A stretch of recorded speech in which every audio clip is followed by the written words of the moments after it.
Silakan Bu, sudah direkam. Bismillahirrahmanirrahim. Ambil kayu untuk membuat meja. Kayu disatukan dengan paku. Sebelum acara dibuka, ucapkan salam terlebih dahulu. Assalamualaikum warahmatullahi wabarakatuh. Waalaikumsalam warahmatullahi wabarakatuh. Alhamdulillah, segala puji bagi Allah yang sudah kita nikmat iman, nikmat sehat, dan juga nikmat waktu luang sehingga kita bisa berkumpul ya di dalam ruangan Zoom ini. Tidak lupa pula selawat berisalam kita sanjung sajikan kepada Nabiullah Shallallahu Alaihi Wasallam yang mana beliau sudah membawa kita dari alam jahiliyah ke alam Islamiyah, dari alam yang penuh kegelapan menjadi alam yang terang benderang, dan kita juga menjadi orang yang berpendidikan dan juga bisa mendidik ya orang lain. Oke, baik. Pada kesempatan ini supaya kita maaf agak ketinggalan.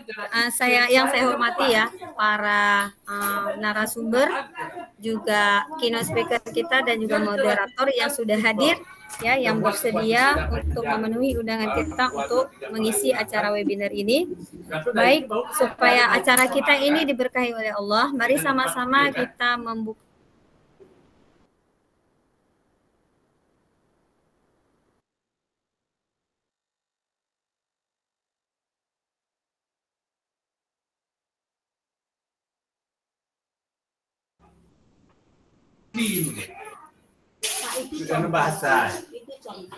Amin, amin ya Allah, amin ya Rabbal Alamin. Selanjutnya, mari sama-sama kita menyanyikan lagu Indonesia Raya dan Mas Guru Penggerak.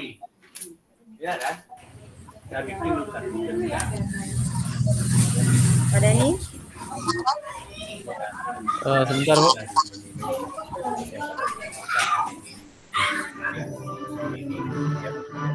Dia dulu lulusan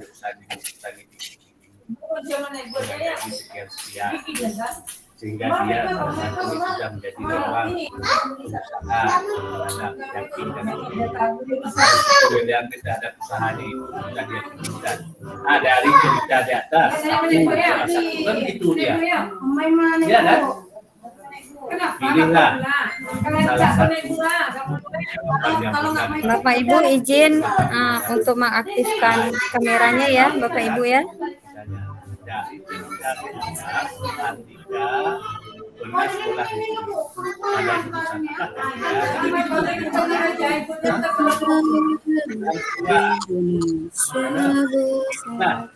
Lebih dari satu jawaban yang hiduplah tanahku, hiduplah negeriku, bangsaku, rakyat bersama, bangunlah jiwanya, bangunlah badannya, untuk Indonesia Raya.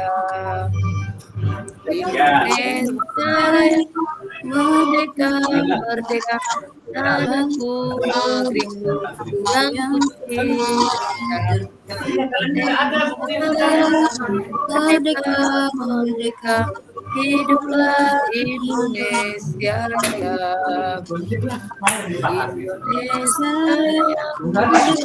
Raya, merdeka, tanahku, negeriku, yang kucinta. Indonesia Raya, merdeka, merdeka, hiduplah Indonesia Raya.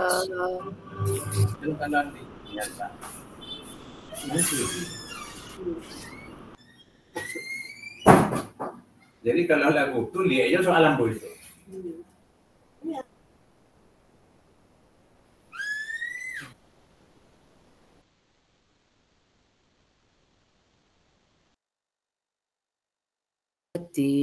Negeri ini memanggilmu kawan, belajar bergerak berbagi untuk negeri, guru penggerak majukan pendidikan, Guru penggerak menghamba pada murid, kreatif rancang pembelajaran, hargai potensi, tingkatkan prestasi, lahirkan profil pelajar Pancasila, bergerak berbagi, berbagi untuk negeri kita kita jalin menjalin kolaborasi, kolaborasi, belajar bergerak berbagi untuk negeri demi bakti pada Baik, ibu. sampai kakak O-nya. Baik, tanya kakak O apa Bu? Hah? Kalau tahu alhamdulillah. Buatkan tekad, kuatkan hati. Saya rasa kakak O Hari ini memanggilmu kawan, benam, sekarang udah benam. bergerak berbagi untuk negeri, bergerak maju Bergerak pendidikan, pendidikan, seluruh penggerak menghamba pada murid, kreatif rancang pembelajaran, Hanya membuat potensi tingkatkan prestasi, lahirkan profil pelajar Pancasila, belajar bergerak berbagi untuk negeri kita menjalin kolaborasi, belajar bergerak berbagi untuk negeri demi pada pertiwi, belajar bergerak berbakti untuk negeri. Mari kita jalin kolaborasi, belajar bergerak berbagi untuk untuk negeri demi bakti pada ibu pertiwi. BBM kita bisa memahami. Ya. Nah, inilah jadi pertanyaan, ada enggak dia lihat di sini? Ada enggak dia Oke, kerjakan terima dengan kasih dia kepada perhatikan? Bapak Ibu semua ya. Baik, selanjutnya untuk mempersingkat waktu kita persilakan kepada keynote speaker kita Bapak Itu yang Irfan Dani, SPDGR selaku koordinator Guru Penggerak Aceh Selatan untuk memberikan kata sambutan sekaligus membuka kegiatan webinar kita pada hari ini. Kepada Bapak Irfan Dani dipersilakan.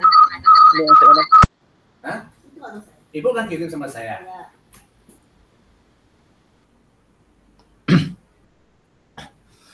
Baik, bismillahirrahmanirrahim.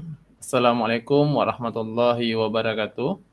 Waalaikumsalam warahmatullahi wabarakatuh. Puji beserta syukur kehadirat Allah Subhanahu wa taala, yang mana pada siang yang berbahagia ini kita masih diberikan kesempatan berupa nikmat kesehatan, nikmat umur dan tiada taranya kesempatan, sehingga kita pada siang hari ini masih bisa bertatap muka di dalam ruangan virtual G-Meet yang berbahagia ini.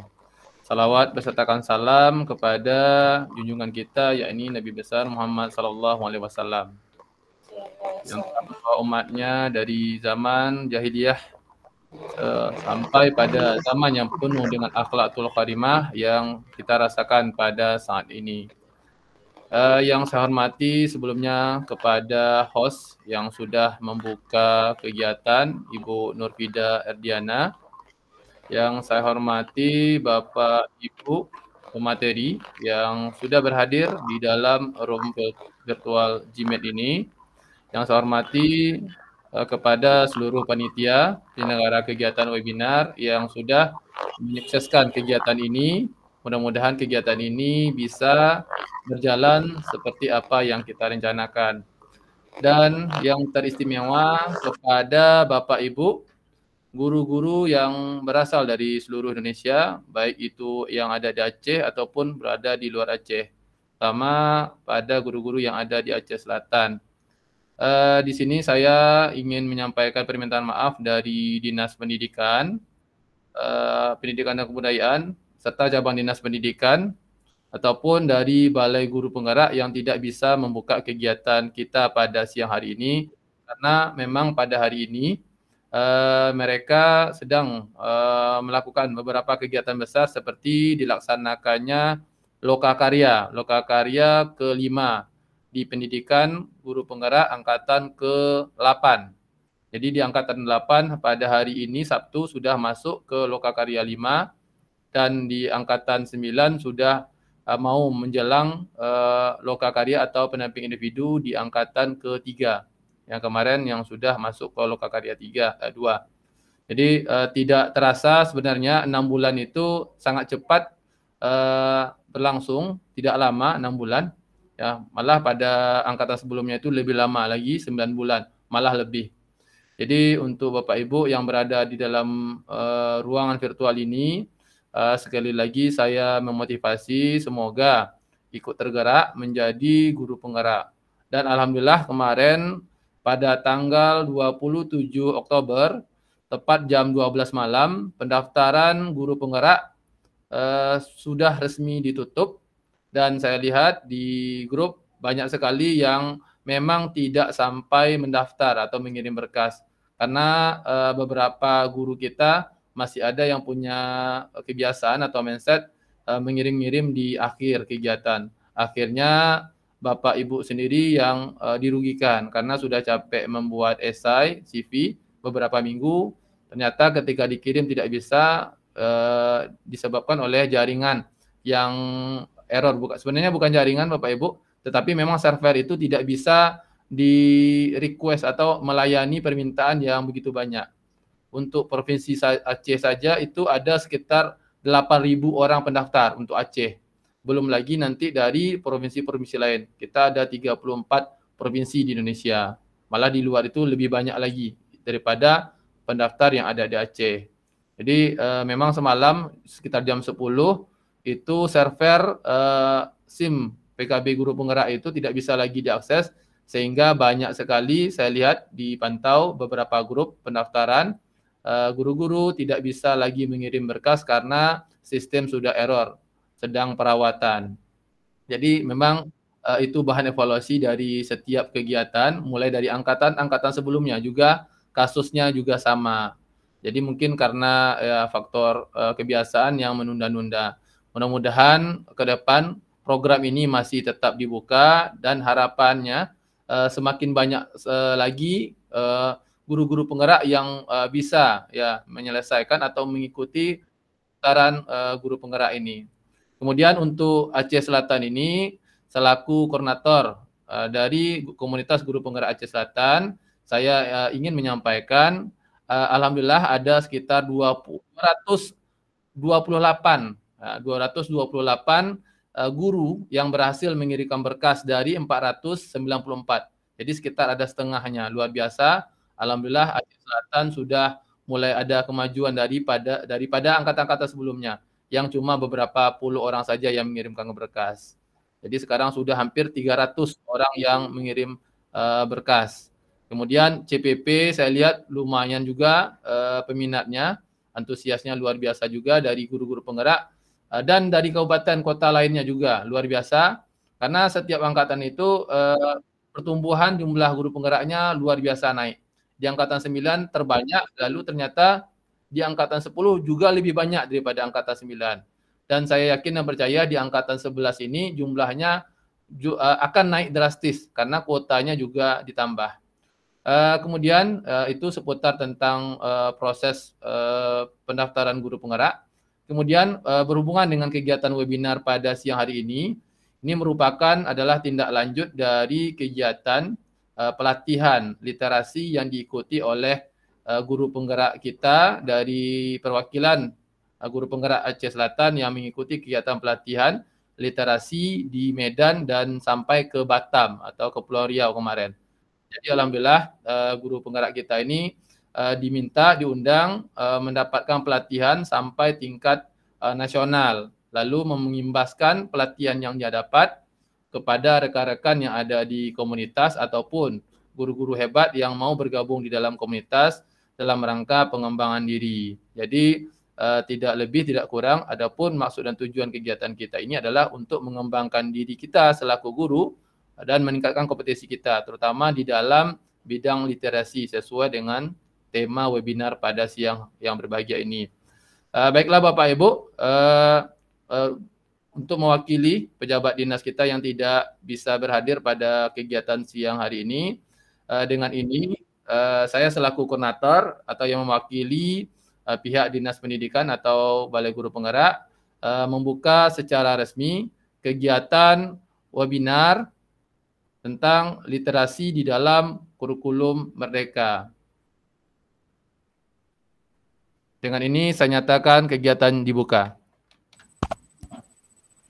Terima kasih Bapak Ibu semua atas perhatiannya. Mudah-mudahan kegiatan ini diberkahi oleh Allah Subhanahu wa taala menjadi ladang amalan ibadah bagi kita semua. Demikian itu saja yang bisa saya sampaikan. Wabillahi taufiq wal hidayah. Assalamualaikum warahmatullahi wabarakatuh. Waalaikumsalam warahmatullahi wabarakatuh. Terima kasih kami ucapkan kepada Bapak Irfan Dani selaku koordinator Guru Penggerak Aceh Selatan yang sudah bersedia membuka acara webinar kita pada hari ini. Baik Bapak Ibu, saya izin minta tolong untuk semua peserta webinar mengaktifkan kamera karena kita mau foto bareng dulu ya Bapak Ibu ya. Nah, tolong semua peserta mengaktifkan kamera dan background-nya bisa diganti dengan yang sudah dikirimkan oleh Bapak Irfan Dani ke grup. Supaya seragam ya Bapak Ibu ya.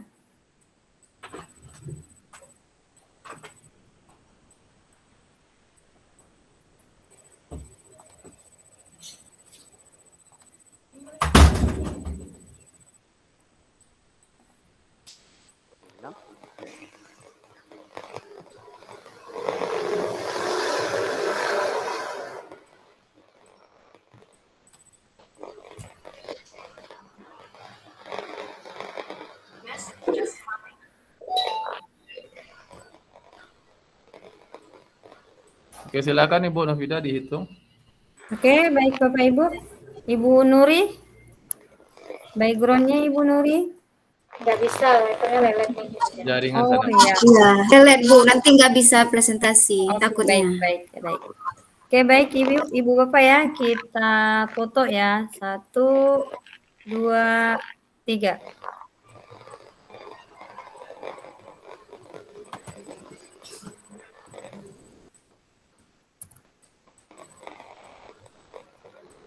Oke, ganti gaya literasi Bapak Ibu. Literasi ya. Ya, literasi. 1, 2, 3. Oke. Oke, baik. Terima kasih Bapak Ibu. Oke, baiklah Bapak Ibu. Terima kasih sudah yang sudah bergabung dan juga yang baru bergabung. Baik, selanjutnya kita akan memasuki acara inti ya, yaitu acara webinar kita pada siang hari ini, yang nantinya akan dipandu oleh seorang moderator cantik ya, yang bernama Ibu Mista SPD.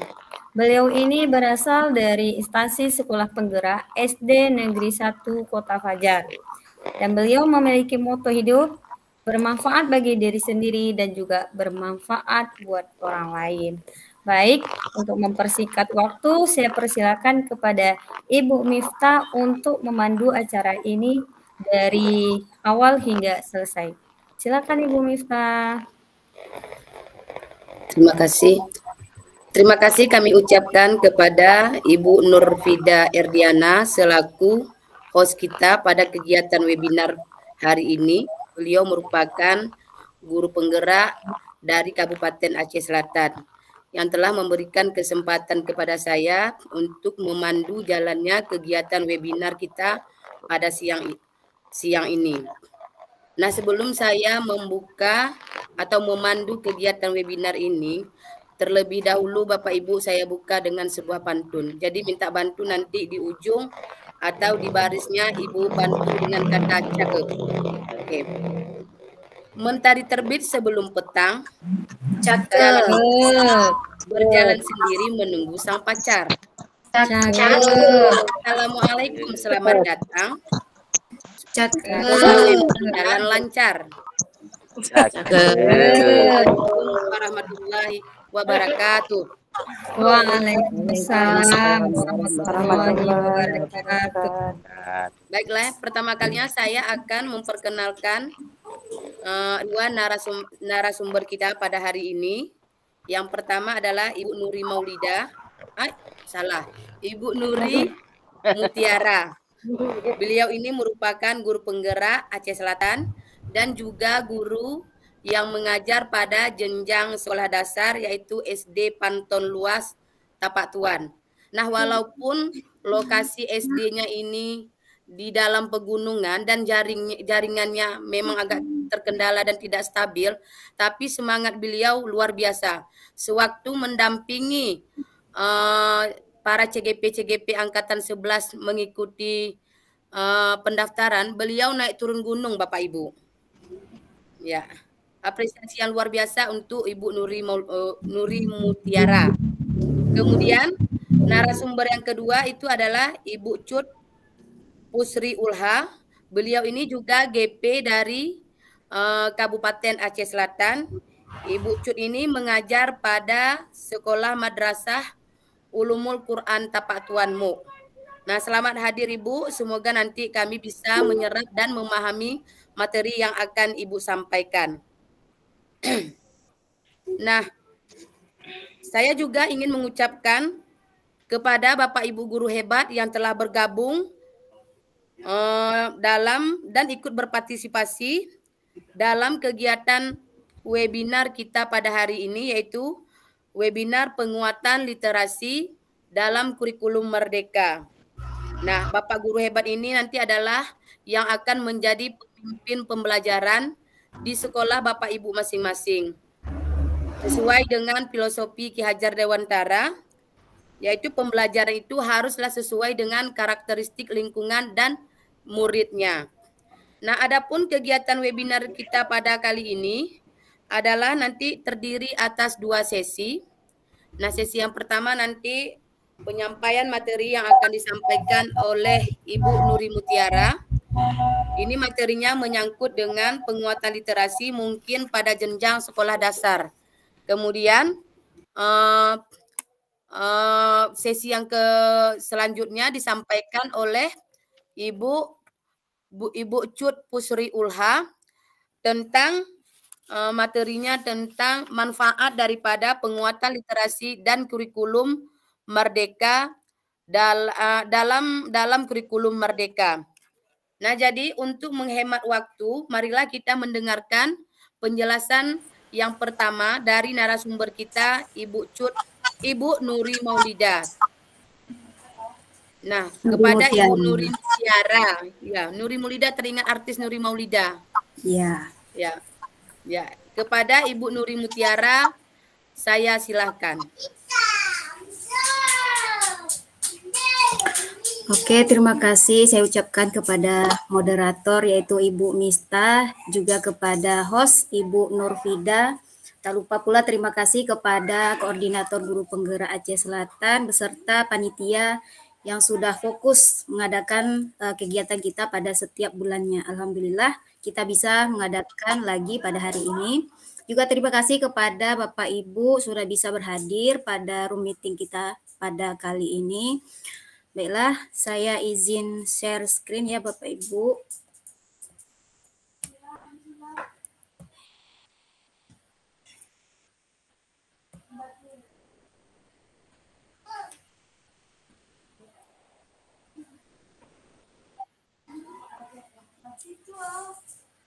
Mohon maaf Bapak Ibu, apa sudah kelihatan ya? Sudah Bu Nuri.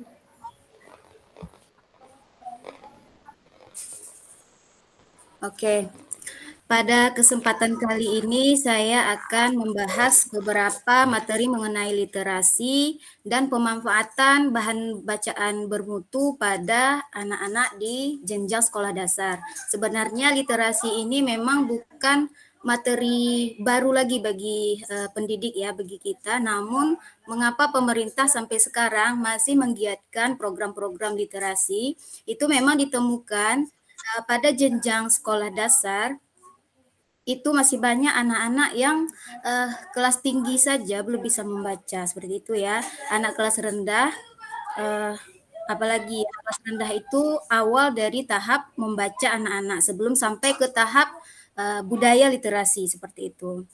Bu Nuri, mohon maaf, Bu Nuri, presentasikan ulang Bu Nuri. Oke. Slideshow. Oke, mohon maaf, Pak. Coba dibatalkan dulu presentasinya, berbaginya lalu dibagikan ulang.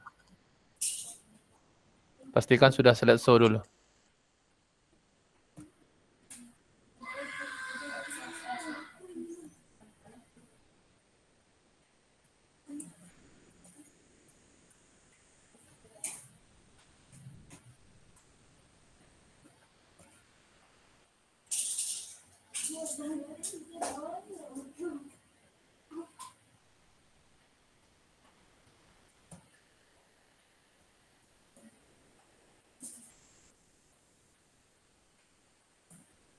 Oke.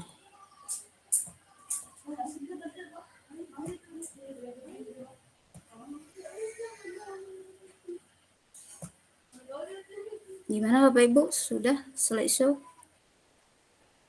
Pilih yang sudah dipresentasikan dulu, Bu. Presentasikan dulu, nanti Bu keluar lagi, masuk ke yang sudah di slideshow. Dia ada dua itu nanti. Ada masternya, ada yang slideshow-nya.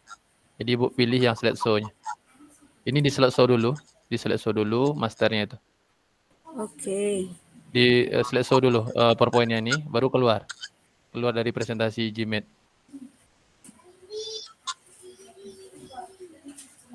Soalnya ketika slideshow Pak, nggak ada lagi tombol awalnya nampak ke laptop saya. Atau Ibu bagikan Bu Nuri boleh bagikan ke saya biar saya bantu aja, Bu. share.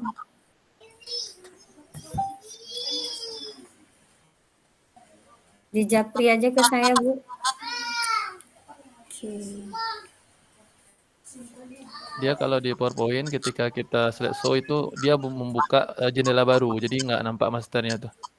Jadi harus di share screen ulang lagi. Pilih yang sudah di slideshow.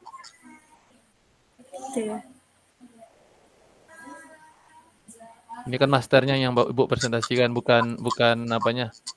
Yang slideshow-nya, Bu. Ini kan masternya nih, Bu. Iya. Pilih yang sudah terslideshow. Ada dua tuh.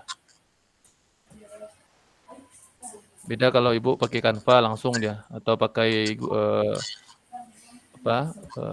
Google Slide langsung. Tapi kalau PowerPoint dia membuat slideshow baru dia. Makanya harus dipresentasi ulang. Pilih jendela, lalu pilih yang sudah Windows ya, Windows. Kemudian pilih yang tab slideshow-nya.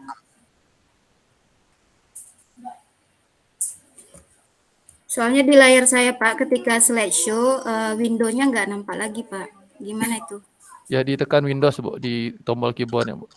Atau Bu gitu. Nurfida bantu Bu. Boleh di-share ke saya aja Bu, ininya slide-nya, biar saya bantu.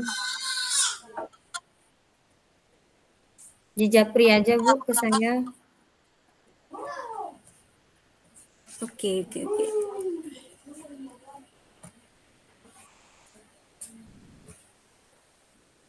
Mohon maaf ya Bapak Ibu ya.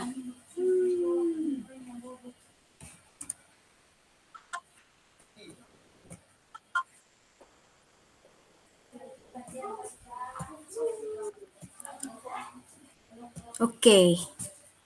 Sudah bisa ya Bapak Ibu ya.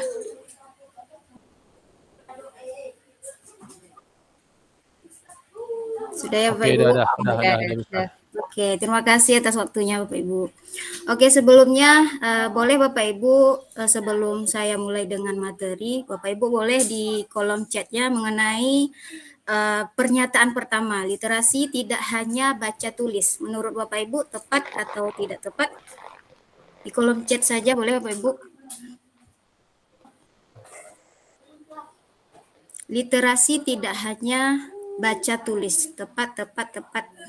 Oke, rata-rata jawabnya tepat ya Bapak Ibu. Oke, jadi memang literasi itu bukan hanya kegiatan baca tulis. Kemampuan menganalisis, merefleksi, menunjukkan kecakapan itu juga merupakan suatu pemahaman mengenai literasi. Jadi seseorang menangkap sesuatu yang dia lihat dan dia dengar itu merupakan sebuah proses literasi. Itu ya Bapak Ibu. Pernyataan kedua, teks untuk kegiatan membaca atau pembelajaran tidak hanya teks tulis saja. Menurut Bapak Ibu tepat atau tidak tepat Bapak Ibu? Teks untuk kegiatan membaca atau pembelajaran tidak hanya teks tulis saja. Oke, kita lanjutkan. Tepat, rata-rata tepat ya Bapak Ibu ya.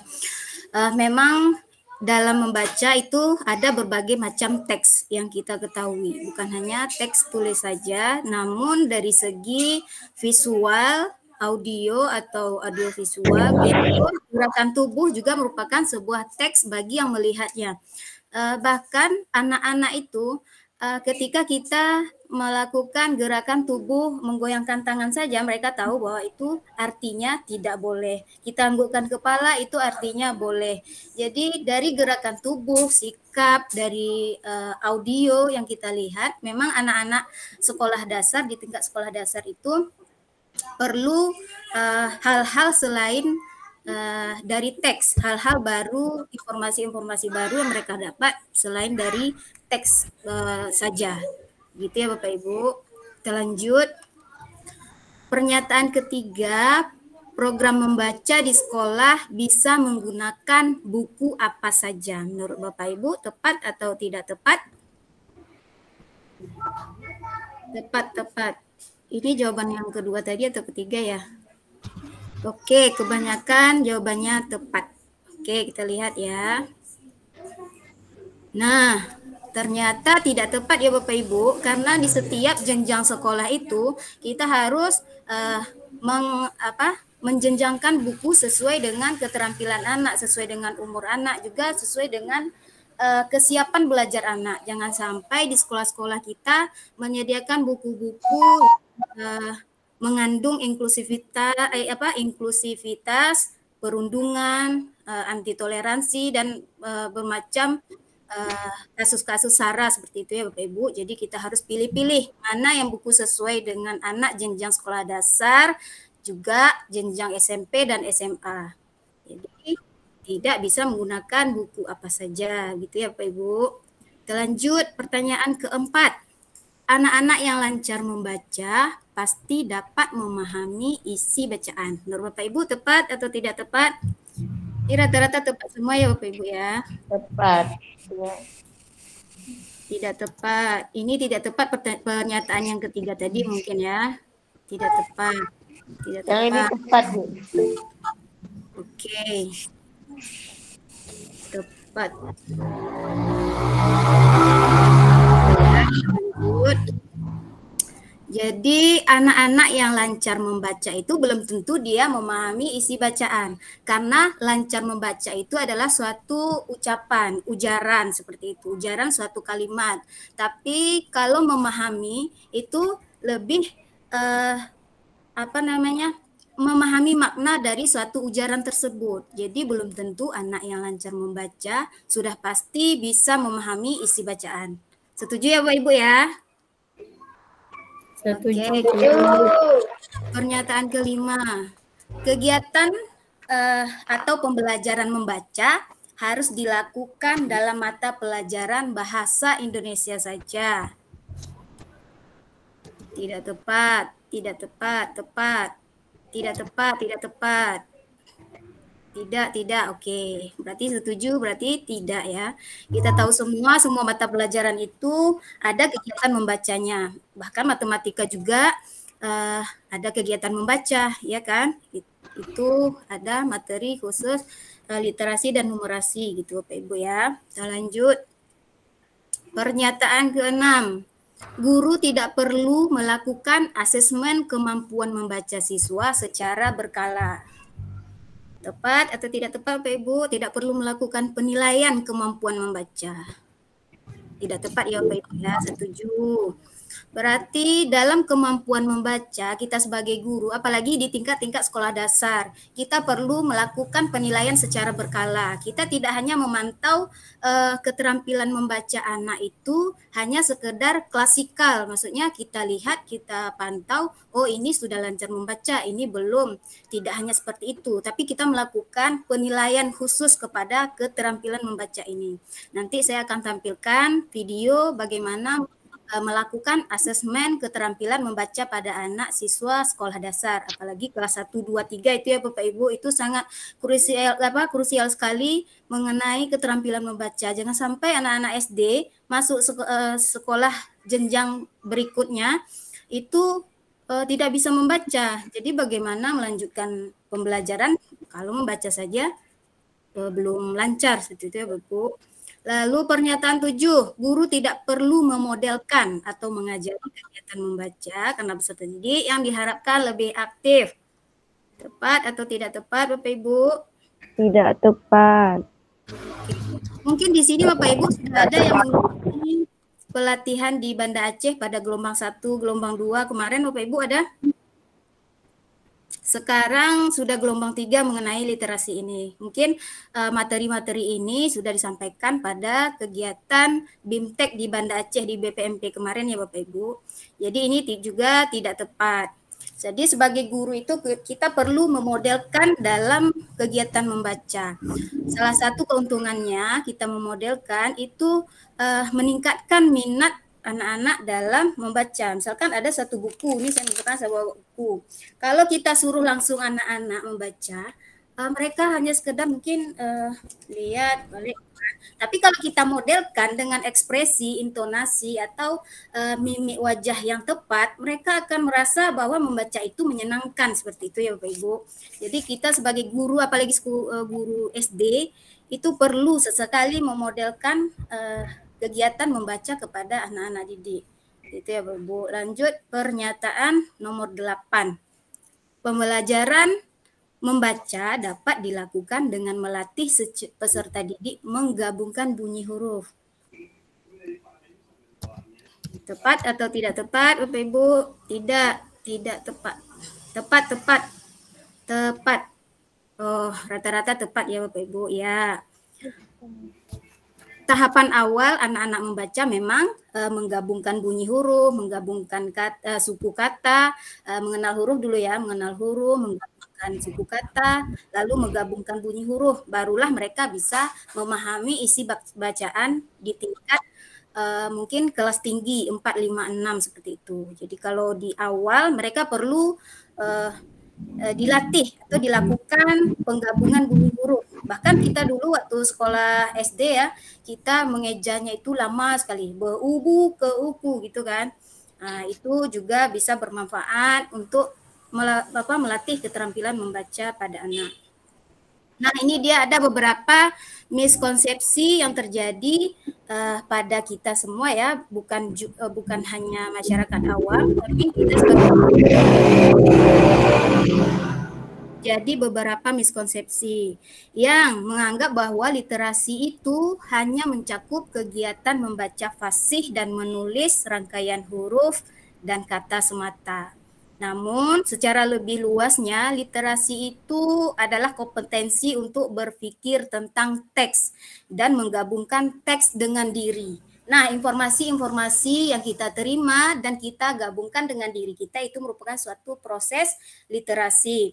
Itu bukan hanya mencakup di lingkup yang kecil, tapi juga lingkup yang lebih besar. Jadi seperti itu. Juga kompetensi diperoleh dari serangkaian kegiatan. Nah, suatu kegiatan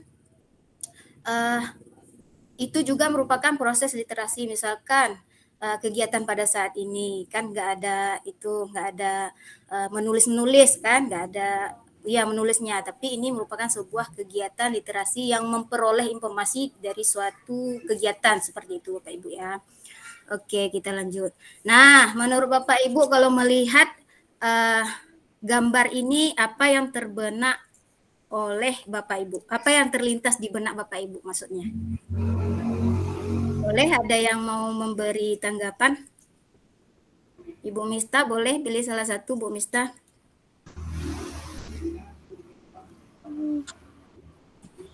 Bu Mista masih ada nggak ya? Oke. Ada Bu, ada. Ya. Kalau saya memilih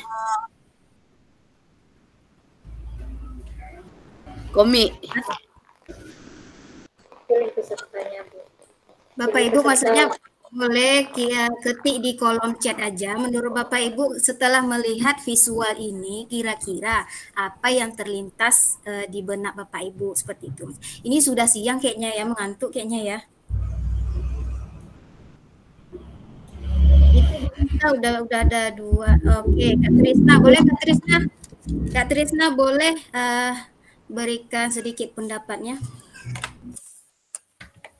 Baik, Assalamualaikum warahmatullahi wabarakatuh. Maaf ini kameranya off ya, karena agak nggak bagus nanti sinyalnya di sini. Baik, terima kasih sebelumnya.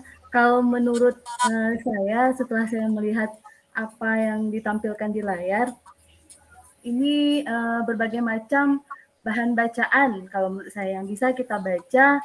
Ada di situ buku, kemudian ada email, lalu ada video, ada komik, ada surat, infografis, poster, yang kalau misal kita lihat satu-satu, itu merupakan sesuatu yang menarik, yang sangat menarik untuk dibaca, baik kita walaupun atau siswa kita, seperti itu. Jadi ini merupakan bahan bacaan kalau menurut saya. Terima kasih. Assalamualaikum warahmatullahi wabarakatuh.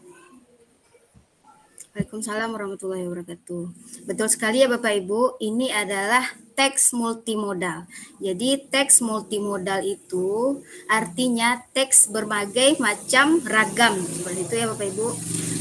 Teks dalam artian dia bukan hanya teks tertulis saja, tapi teks itu bisa dari yang seperti saya bilang tadi, dari mimik wajah, dari gerakan badan, dari gestur, gerakan tubuh, itu merupakan sebuah teks bagi yang melihatnya dan bagi yang memahaminya seperti itu. Di sini ada infografis, poster, film, surat, bahkan bau. Nah, ini ada bau. Bau juga merupakan sebuah teks bagi yang menciumnya seperti itu kan. Kalau dicium ini bau bunga mawar, itu juga sebuah teks bagi dia, padahal nggak ada tulisan di situ, bau harum seperti itu kan. Jadi bagi anak-anak itu sangat bermanfaat bagi dia dalam memahami suatu keadaan seperti itu. Jadi dalam pemanfaatan teks multimodal di sekolah itu harus divariasikan dalam kegiatan literasi. Literasi di sekolah umumnya kita menggunakan buku-buku yang tersedia di sekolah saja. Kita malas cari film, malas cari kegiatan-kegiatan kayak podcast gitu kan. Mendengarkan suatu podcast juga merupakan teks bagi anak-anak seperti itu. Jadi teks multimodal itu artinya teks berbagai macam ragam yang bisa digunakan untuk kegiatan literasi. Itu ya Bapak Ibu. Nah, ini dia. Teks multimodal adalah teks yang disajikan melalui perpaduan mode antara teks visual, tentunya visual yang kita lihat seperti itu ya. Terus lisan itu baik yang kita ucapkan atau yang didengar seperti itu.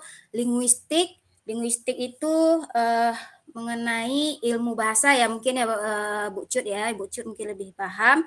Gestur, nah gerakan tubuh juga merupakan sebuah teks bagi yang melihatnya, gitu ya. Lalu spasial, cara berpikir juga merupakan teks bagi orang itu sendiri. Yang dilihat, maksudnya sesuatu yang dilihat antara satu orang dengan orang yang lain, cara berpikirnya berbeda-beda mungkin. Jadi itu merupakan sebuah teks bagi mereka. Nah, ini dia ada di lingkungan anak-anak itu ada berbagai macam ragam teks multimodal yang tersedia. Contohnya buku digital. Nanti saya kirimkan link untuk buku digital untuk anak-anak SD itu banyak.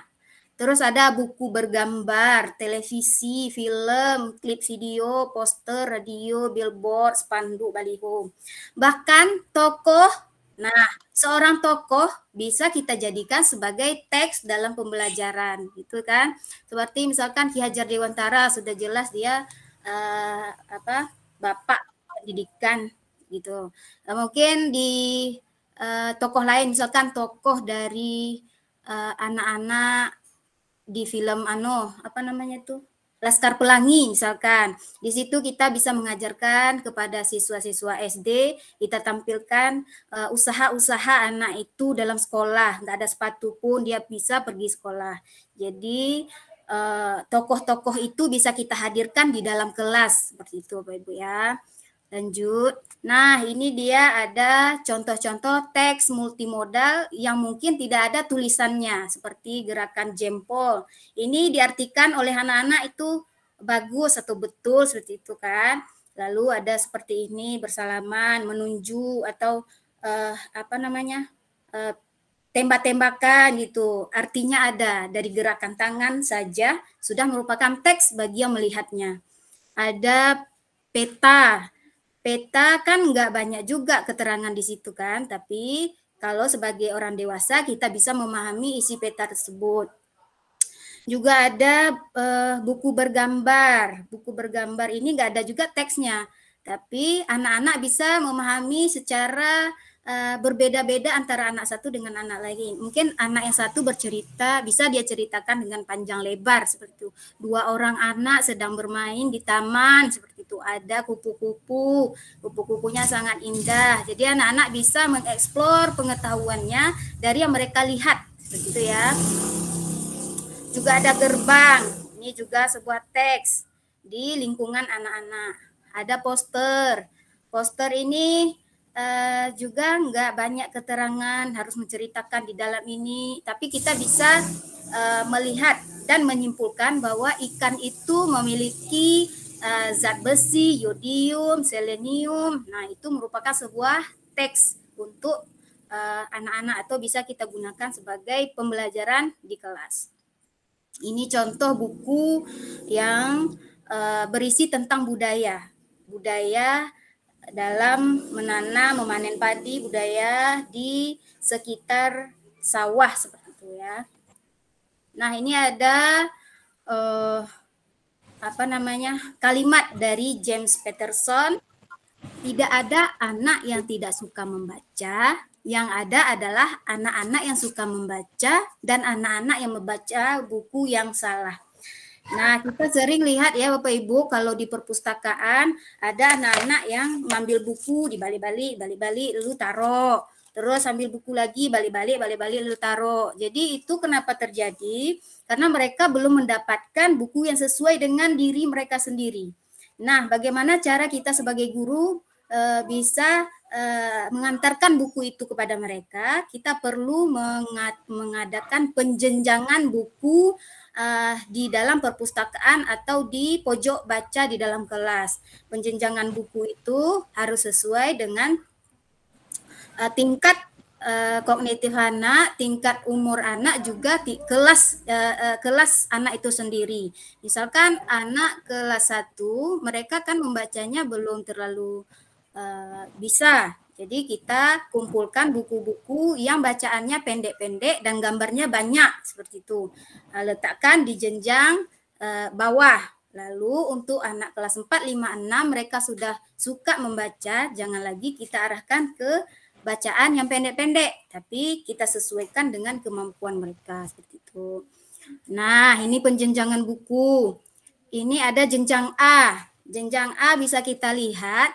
Di situ gambarnya lebih banyak, kalimatnya itu pendek-pendek.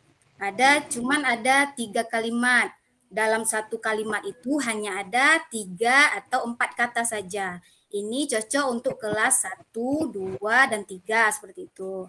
Jadi untuk anak kelas tinggi, mereka mungkin ini hanya sebagai kesenangan mereka saja untuk membaca buku-buku yang seperti ini. Tapi yang seharusnya mereka membaca buku-buku yang lebih tinggi jenjangnya, seperti jenjang C ini. Ini gambarnya sudah semakin sederhana, tapi kalimatnya sudah semakin banyak. Itu di jenjang C. Lalu ada di jenjang B. Itu masih banyak gambar-gambar yang cantik seperti itu ya. Gambar yang cantik, tapi kalimatnya juga sudah semakin banyak. Jadi kita perlu tahu cara menjenjangkan buku bagi anak-anak sekolah dasar ya Bapak Ibu.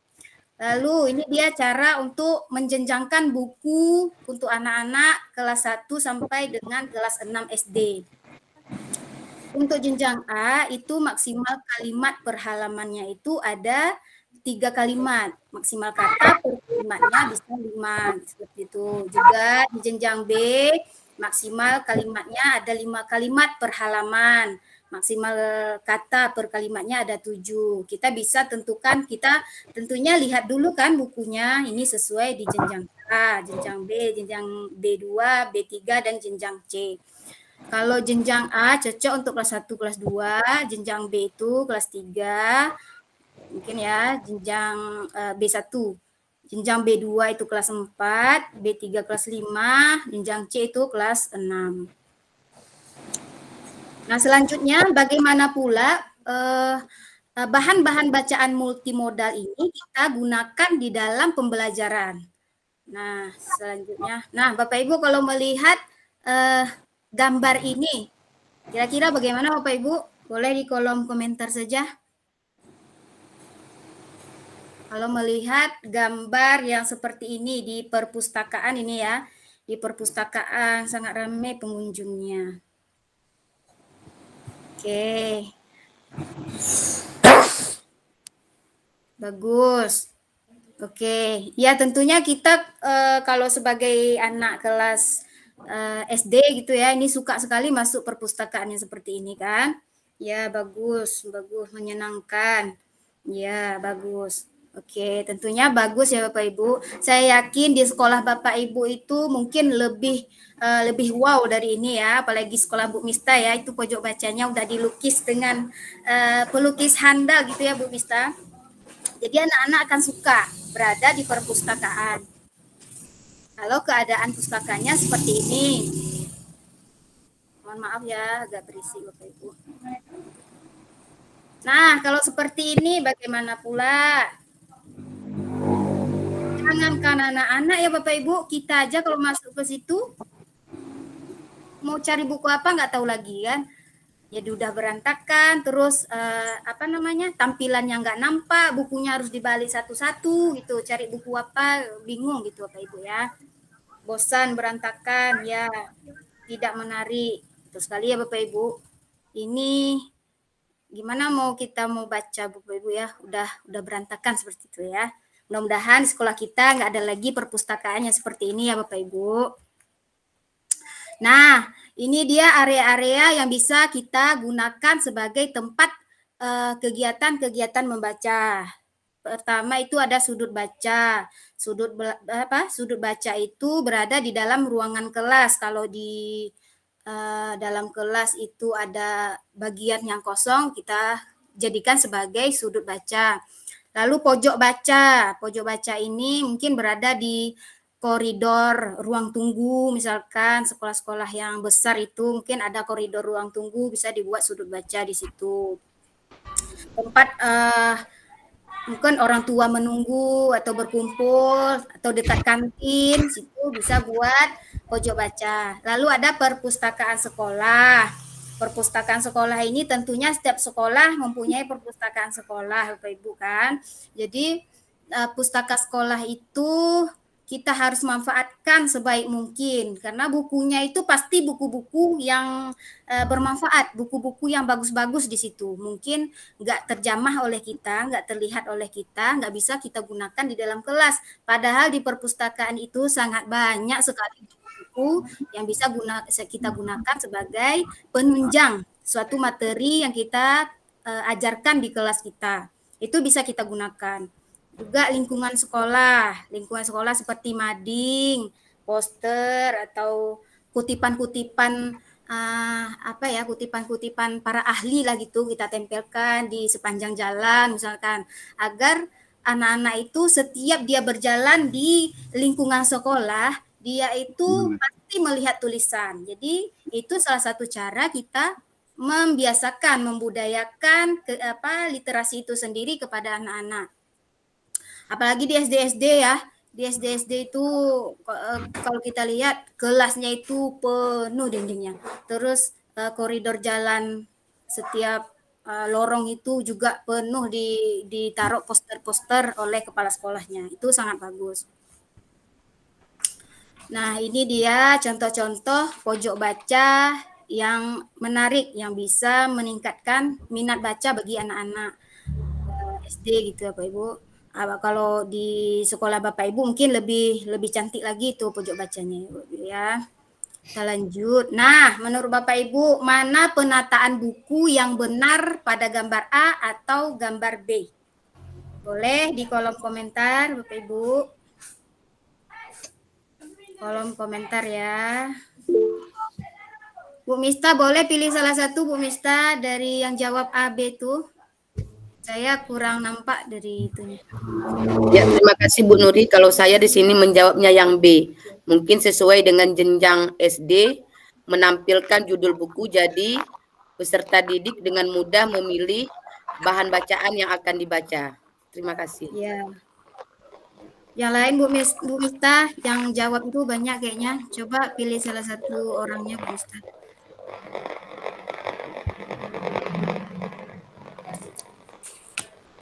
Suara Bu Mista nggak kedengaran. Nah, Ibu Zahra. Ibu Zahara. Ibu Zahara. Ya. Boleh Ibu Zahara? Pendapatnya bagaimana Bu? Ya, Assalamualaikum warahmatullahi wabarakatuh. Kalau pendapat saya sama seperti Bu Misti, lebih cocok di gambar B itu. Seperti penjelasan Bu Ipa tadi, anak-anak SD lebih cepat memilih buku karena menghadap ke depan, mungkin begitu ya Bu Mista ya. Ya, betul sekali ya Bapak Ibu. Jadi yang gambar A itu kalau apalagi anak SD ya, kalau dia masuk udah rapi kali lah. Jadi malas lah lihatnya Bu, apa yang saya baca. Nggak ada nampak pun gambarnya, nggak tahu dia mau baca apa gitu kan. Tapi kalau gambar B dari jauh, dari pintu masuk, dia sudah kelihatan. Oh, saya mau baca buku itu. Nah, juga kita perlu melihat penjenjangan buku itu. Kalau di atas itu cocoknya untuk anak-anak kelas 5, kelas 6 seperti itu karena mereka badannya juga lebih tinggi, bisa menjangkau buku yang ingin mereka ambil. Kalau di rak paling bawah itu bisa kita taruh buku-buku anak kelas 1, kelas 2, kelas 3 SD seperti itu. Mereka lebih mudah mengambilnya. Setelah kita jenjangkan tadi, kita kumpulkan buku yang sesuai, kita lalu memberi label di rak-rak seperti pada gambar ini ya Bapak Ibu ya. Kita lanjut. Nah, ini contoh-contoh lokasi-lokasi atau area baca di sekolah-sekolah. Ada cacar air tulisannya di situ. Terus di pintu kan, poster-poster. Di pintu masuk, sebelum masuk itu udah ada tulisan-tulisan. Itu juga suatu kebiasaan yang bagus diterapkan di sekolah. Juga ada penamaan pohon-pohon di kebun sekolah. Ini ada penawar lilin namanya. Mungkin di kebun sekolahnya gitu Bapak Ibu. Jadi ada pelabelan pada setiap tanaman. Dari pelabelan ini anak-anak secara tidak langsung mereka penasaran ini namanya apa ya. Secara tidak langsung kita langsung menghadirkan kepada mereka kegiatan literasi itu sendiri. Nah, ini perpustakaannya sangat bagus. Wah, kalau perpustakaan di sekolah saya kayak yang ada sofanya ini, kita bisa tiduran di situ ya, jam istirahat tiduran di situ ya. Enak kali rasanya kayaknya gitu. Tapi kalau sekolah saya belum mampu membuat perpustakaan seperti itu. Tapi kalau gambar-gambar pojok baca seperti ini, alhamdulillah sudah. perpustakaan memang perlu penanganan khusus karena masih banyak buku-buku yang belum disortir seperti itu Bapak Ibu. Nah, kita perlu tahu juga di dalam pojok baca di kelas itu kita perlu melakukan sirkulasi buku agar anak-anak tidak bosan membaca buku itu saja. Kita tidak perlu banyak-banyak menaruh buku di situ. Tapi kita bisa lakukan sirkulasi, nanti bulan depan kita tukar bukunya. Bulan depannya lagi kita tukar lagi bukunya agar anak-anak tidak bosan membaca buku-buku itu saja. Nah, ini bentuk-bentuk kegiatan membaca. Di sekolah Bapak Ibu boleh berbagi pengalaman mungkin kegiatan membaca apa saja yang sudah kita lakukan di sekolah. Boleh Bapak Ibu angkat tangan saja. Berbagi praktik baik ya, kegiatan membaca apa saja yang dilakukan di sekolah atau kegiatan literasi apa saja. Ada Bapak Ibu? Ada atau udah tidur gitu ya? Ngantuk ya Bapak ya. Oke, jadi kegiatan membaca itu sebenarnya sangat banyak yang harus kita lakukan.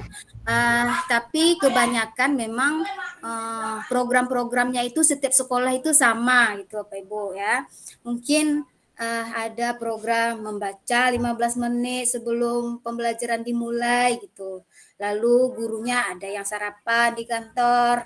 Tapi enggak mungkin Bapak Ibu ya, itu cuman apa aja.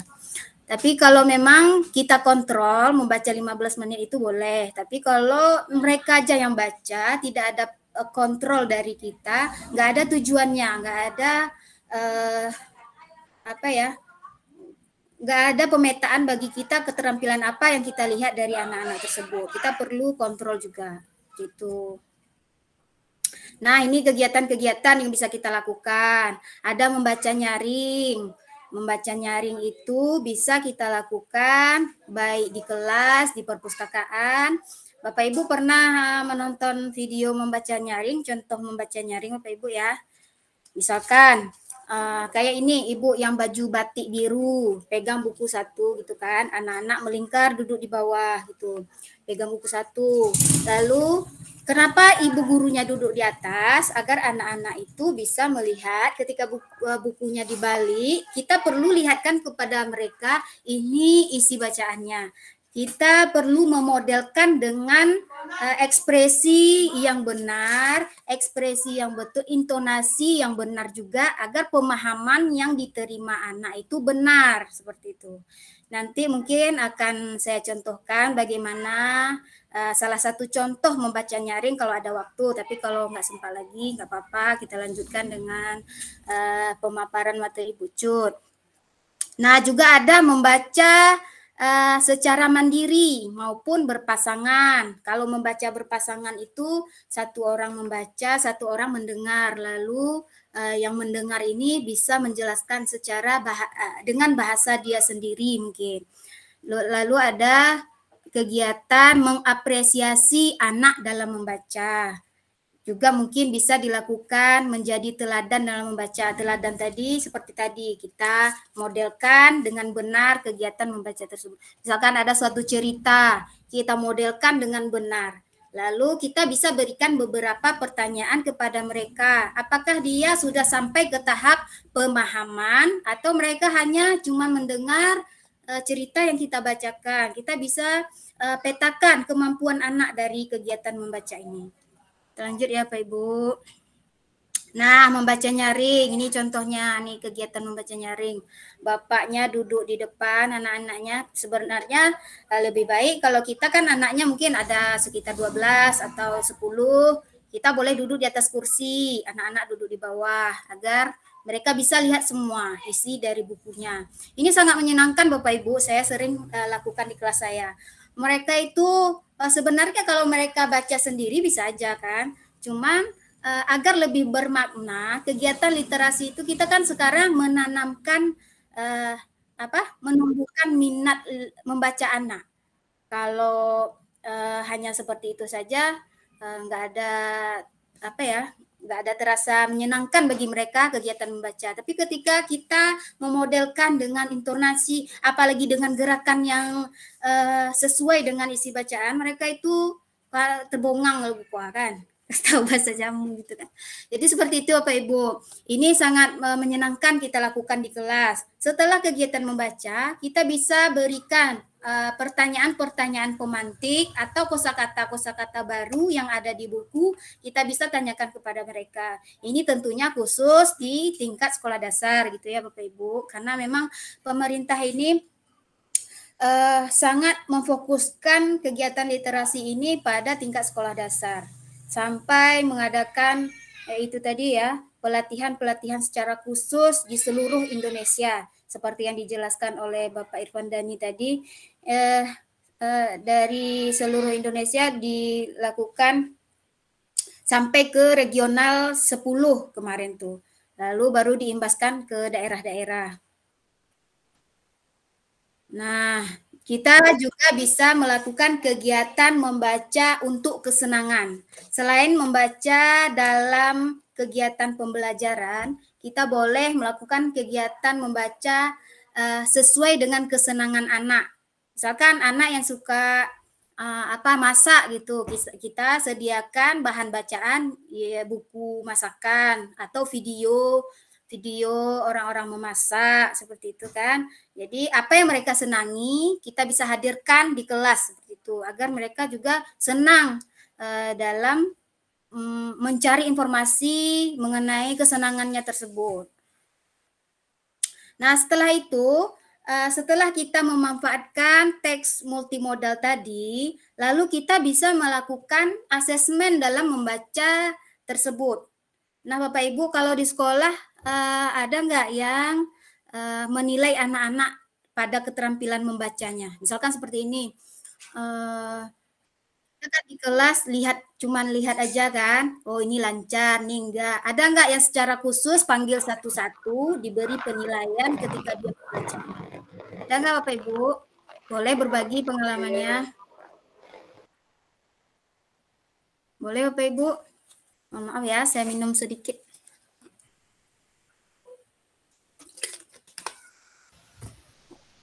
Oke ya. Seharusnya dalam keterampilan membaca, anak-anak itu perlu kita kontrol setiap mungkin setiap seminggu sekali seperti itu atau seminggu 2 kali. Kelas 1 ini ya khusus kelas 1, 2, 3 gitu, kelas 1 SD.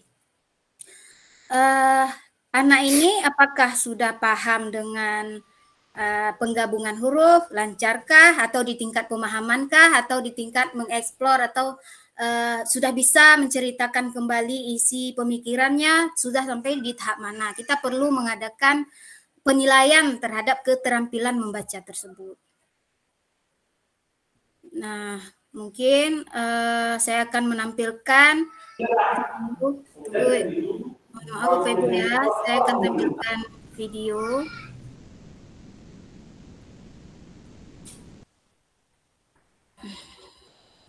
Video penilaian dalam keterampilan membaca.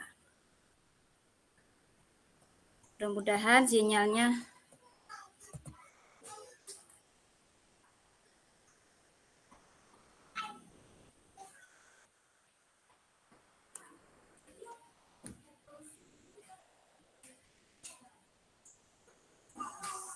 Udah kelihatan Bapak Ibu? Enggak ada ya.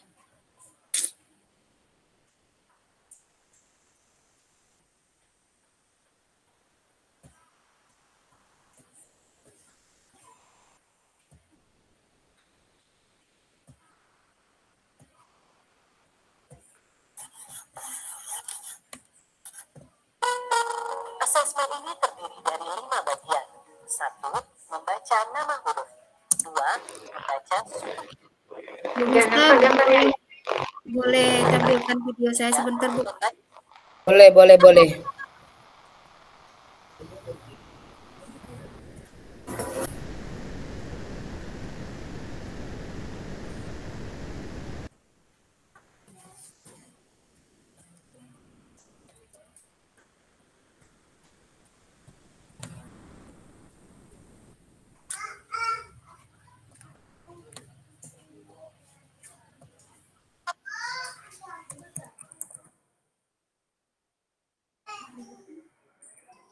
Maaf ya Pak Ibu, jaringan saya kurang bagus.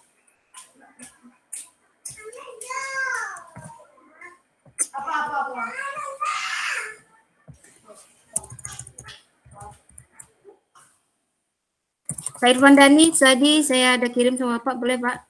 Masih ada nggak Pak Irfan di sini?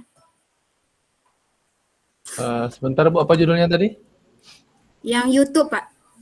Oh, YouTube ya. Oke, bentar ya.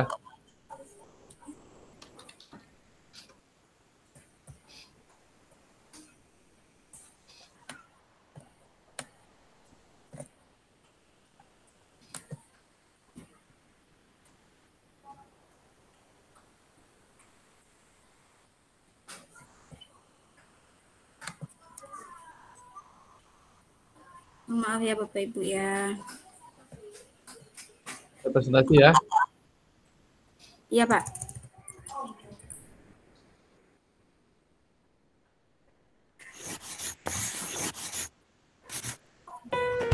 Asesmen ini terdiri dari 5 bagian. 1. Membaca nama huruf. 2. Membaca suku kata. 3. Membaca kata. 4. Menyimak dan memahami teks yang dibacakan. 5. Membaca fasih dan memahami bacaan dengan mandiri.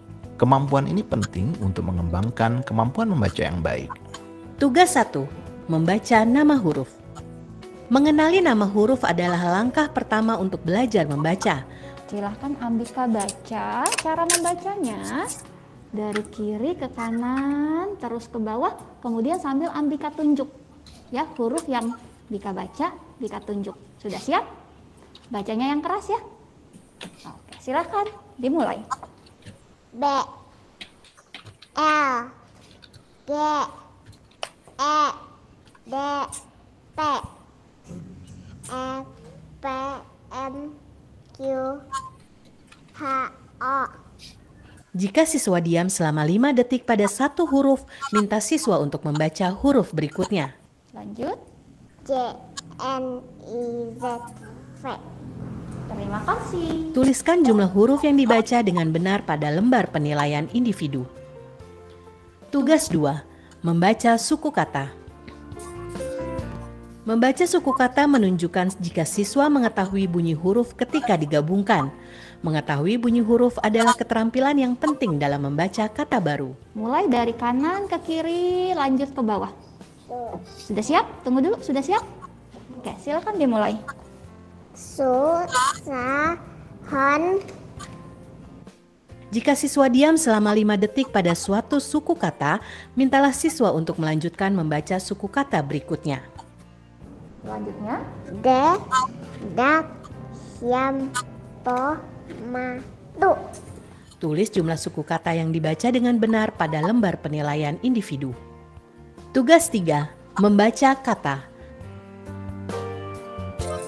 Membaca dan mengenali kata adalah tingkat selanjutnya dari perkembangan keterampilan. Siswa yang dapat mengenali huruf dan suku kata mempunyai keterampilan dasar untuk membaca tingkat kata. Sudah siap? Silahkan dimulai. Hutan orang. Jika siswa diam selama 5 detik, mintalah siswa untuk membaca kata berikutnya. Selanjutnya. Suka jika sakit masuk kita tidur rajin.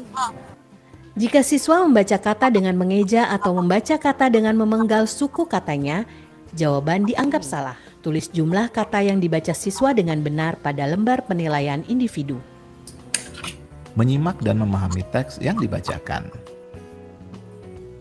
Guru akan mengawali tugas 4 dengan membacakan sebuah teks sebanyak 1 kali dengan kecepatan biasa, sementara siswa menyimak. Ibu Suraya akan membacakan cerita untuk Ambika. Ambika simak dan dengarkan baik-baik. Setelah itu, Ibu akan memberikan 3 pertanyaan dan Ambika harus menjawab. Bisa seperti itu? Ya, disimak dengan baik ya. Sejak kelas 1, Nani mulai menabung. Dia ingin membeli sepeda untuk ke sekolah. Rumahnya jauh dari sekolah dan jalan kaki lumayan lama. Uang tabungan Nani tidak cukup untuk membeli sepeda. Orang tua Nani memberikan uang tambahan Sekarang Nani senang bisa ke sekolah bersama teman-temannya naik sepeda. Setelah itu, ajukan pertanyaan kepada siswa untuk dijawab. Berikan siswa maksimum 10 detik untuk menjawab setiap pertanyaan secara lisan dan tandai jawaban siswa pada lembar penilaian.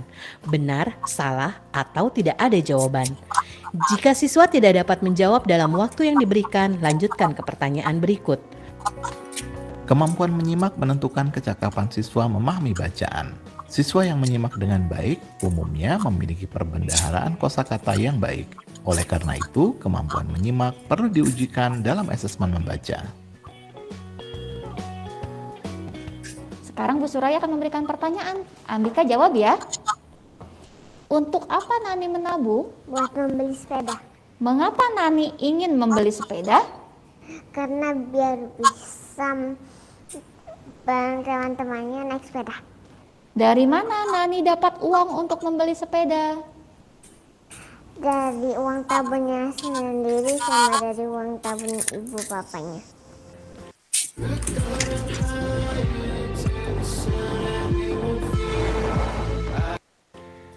Tujuan kegiatan ini adalah untuk mengetahui apakah siswa memahami suatu cerita yang dibacakan kepada mereka, walaupun keterampilan membaca mereka mungkin terbatas.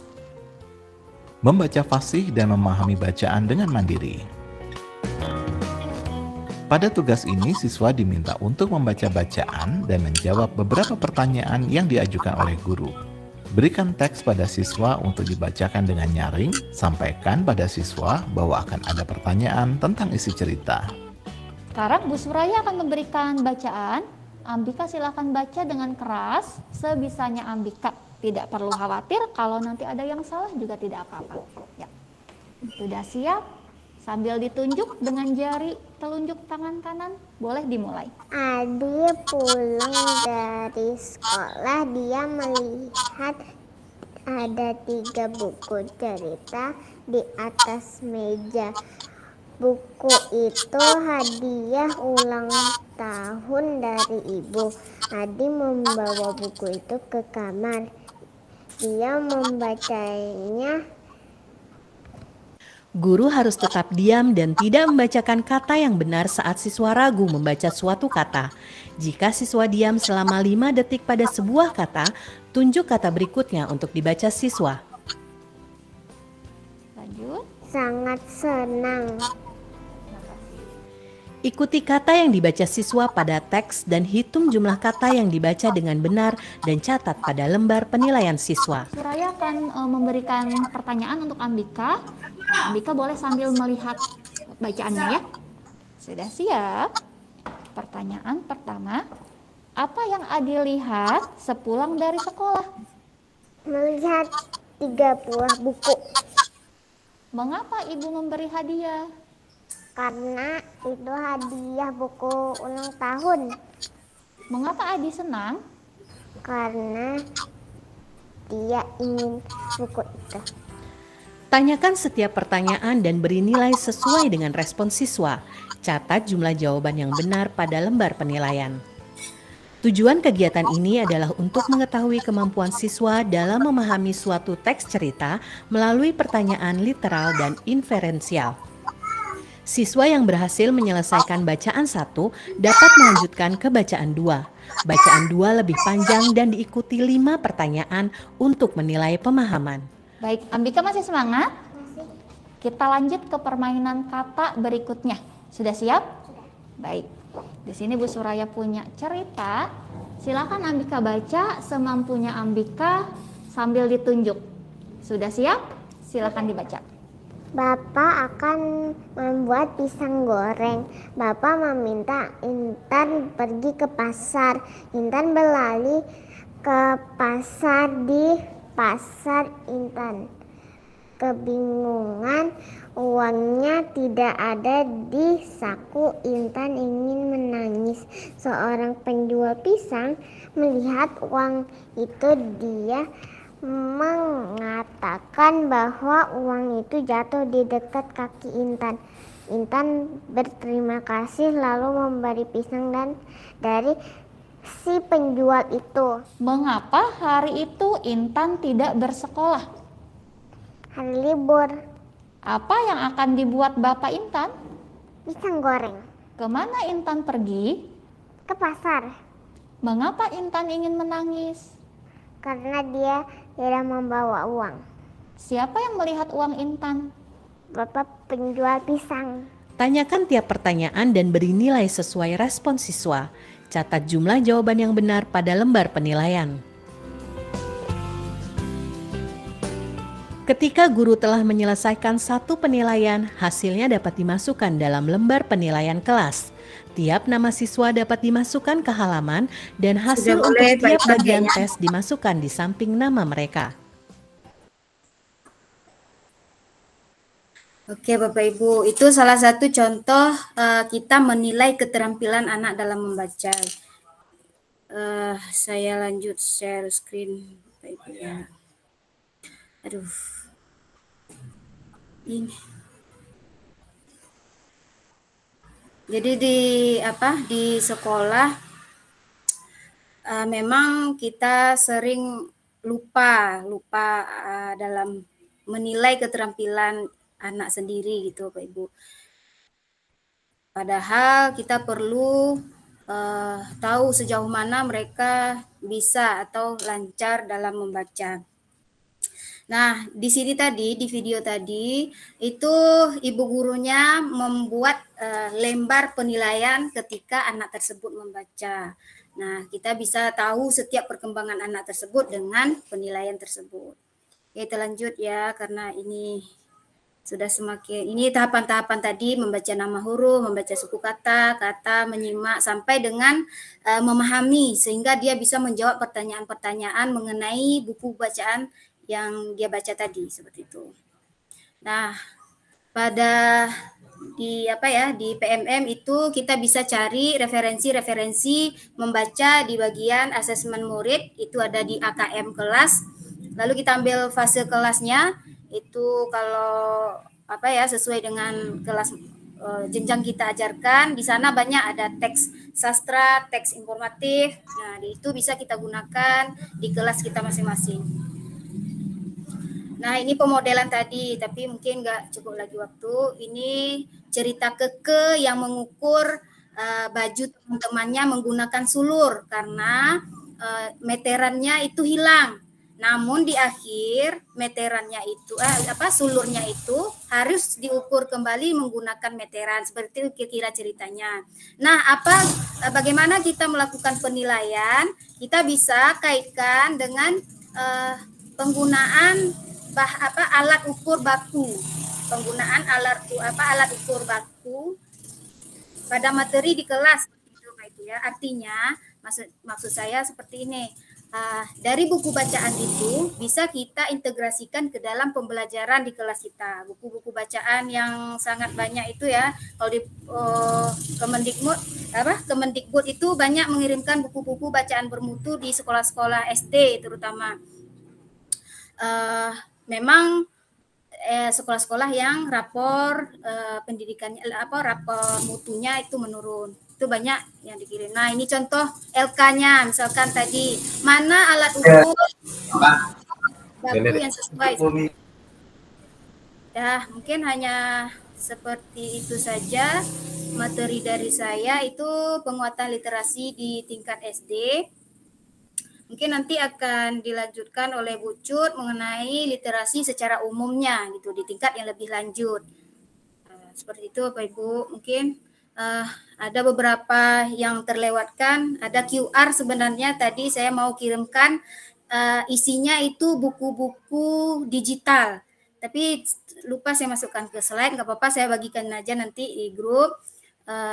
Hanya seperti itu mungkin materi dari saya. Terima kasih atas perhatian Bapak Ibu semua.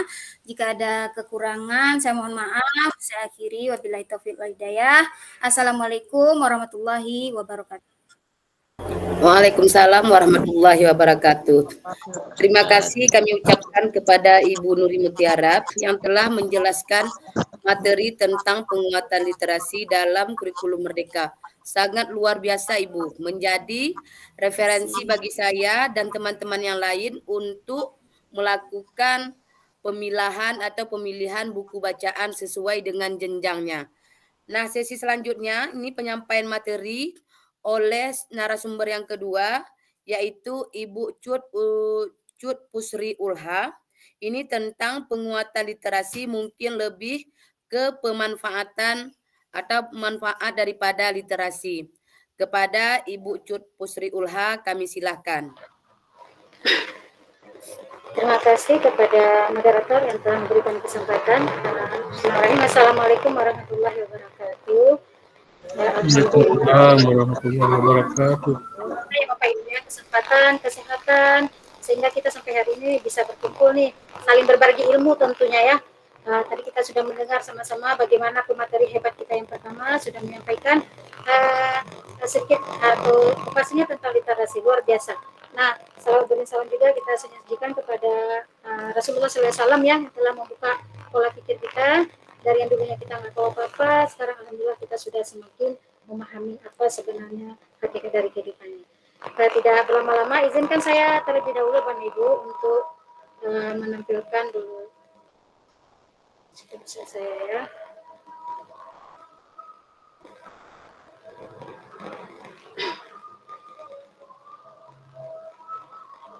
Sudah kelihatan Bapak dan Ibu? Sudah, Ibu Cut. Sudah, Bu Cut. Oke, terima kasih. Ada Bapak dan Ibu, adapun materi kita pada hari ini adalah bagaimana penguatan literasi itu dalam konteks kurikulum merdeka. Sebelumnya, izinkan saya memperkenalkan diri dulu. Saya adalah Cut Pusri Ulha. Saya seorang guru dari SMP Plus Umur Quran Aceh Selatan. Saya juga adalah guru penggerak angkatan 4. Dan saat ini saya adalah seorang pengajar praktik di angkatan 9. Oke, Bapak dan Ibu, kita cari tahu dulu yuk. Artinya, dari sekian banyak nih pengertian daripada literasi itu, saya mengambil sebuah literatur, yaitu pengertian literasi yang disampaikan oleh ILA sekitar tahun 2016. Literasi menurut ILA itu adalah kemampuan untuk mengenali, memahami, menafsirkan, mencipta, mengkomputasi, dan berkomunikasi menggunakan simbol visual, auditori, dan digital mengenai topik lintas disiplin dan keilmuan. Nah, Bapak Ibu, setelah kita memahami ini, ternyata ada dua pembahasan yang nantinya yang bisa kita ambil dari pengertian ini. Pertama, definisi ini menegaskan bahwa konsep literasi itu perlu mengakomodasi dua komponen penting, yaitu teks dan kecakapan berpikir. Nah, artinya pada saat kita melakukan sebuah literasi, maka kita nanti akan berhubungan dengan namanya teks dan juga akan berhubungan dengan namanya kecakapan berpikir. Nah, Bapak dan Ibu, masih ingat nggak kurikulum 2013? Di sana ada dicanangkan tentang yang namanya kegiatan gerakan literasi sekolah. Masih ingat ya? Oke, gerakan literasi sekolah tersebut itu sesuai dengan Permendikbud nomor 23 tahun 2015, yaitu adanya anjuran bagi sekolah untuk menyelenggarakan kegiatan membaca 15 menit sebelum pembelajaran. Sekolah mengalokasikan waktu membaca sebelum pembelajaran dimulai. Membiasakan peserta didik untuk mengenal dan menggemari buku non-teks pelajaran dan menyelenggarakan pekan atau festivalisasi literasi yang bertujuan untuk menumbuhkan minat baca. Nah, pada kegiatan ini Bapak dan Ibu, ternyata kita bisa melihat ada beberapa hal yang mungkin belum tercapai pada saat kita melakukan kegiatan ini. Di mana biasanya kita dari titik sekolah itu pada saat melakukan gerakan literasi sekolah adalah memberikan kesempatan kepada anak didik kita untuk membaca 15 menit. Selama 15 menit tersebut, nanti anak-anak kita membaca, kemudian nanti kita akan menanyakan apa sih inti dari yang mereka baca. Nah, rata-rata seperti itu yang kita tanyakan kepada anak-anak kita. Terlepas bagaimana cara kita itu mengakomodir pelaksanaannya, terkadang ada sebagian sekolah itu hanya memberikan buku bacaan, anak-anak silakan baca sendiri, gurunya asik sendiri, ya kegiatannya berjalan sendiri seperti itu. Tapi ada juga yang betul-betul menekuni sampai nanti tahap mereka itu bisa membuat satu kegiatan dengan gerakan literasi sekolah ini. Nah, sayangnya apapun yang sudah dilakukan pada kegiatan gerakan literasi sekolah ini ternyata harus ada sedikit pembaharuan ya, karena selama ini anak-anak hanya sekedar membaca tapi belum bisa memahami secara lanjut dan belum bisa mengambil pembelajaran yang mendalam. Sebagaimana sudah dijelaskan sama Ibu Nuri tadi, kita tidak sekedar membaca, tapi kita juga memahaminya dan kita mampu untuk menyampaikan kembali apa yang sudah kita pahami dari sebuah bacaan. Izin Bu Cut, Ya. izin. Ya. Mohon maaf Bu, kalau mungkin terlalu dekat dengan kipas angin agak menjauh sedikit karena suara Ibu kurang jelas. Suara Oke. Ibu mendengung gitu Bu. Ya. Sudah? Ya. Oke, terima kasih. Nah, sekarang Bapak Ibu mari sama-sama kita lihat. Masih Bapak Bu, Ibu. masih mendengung, suaranya masih dengung Bu. Sudah? Ya sudah. Oke, coba ya. Apa itu literasi dalam kurikulum merdeka? Nah, dalam konsep kurikulum merdeka, literasi Masih kita, Bu, masih.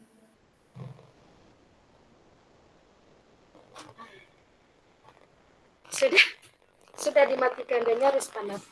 Sudah ya? Oke ya? Oke Bu. Oke, terima kasih. Nah, Bapak Ibu, saya mungkin hanya sekedar memberikan sedikit saja yang saya pahami. Mari sama-sama kita belajar ya Bapak Ibu ya. Oke, kita lanjut sedikit Bapak Ibu. Apa itu literasi dalam kurikulum merdeka?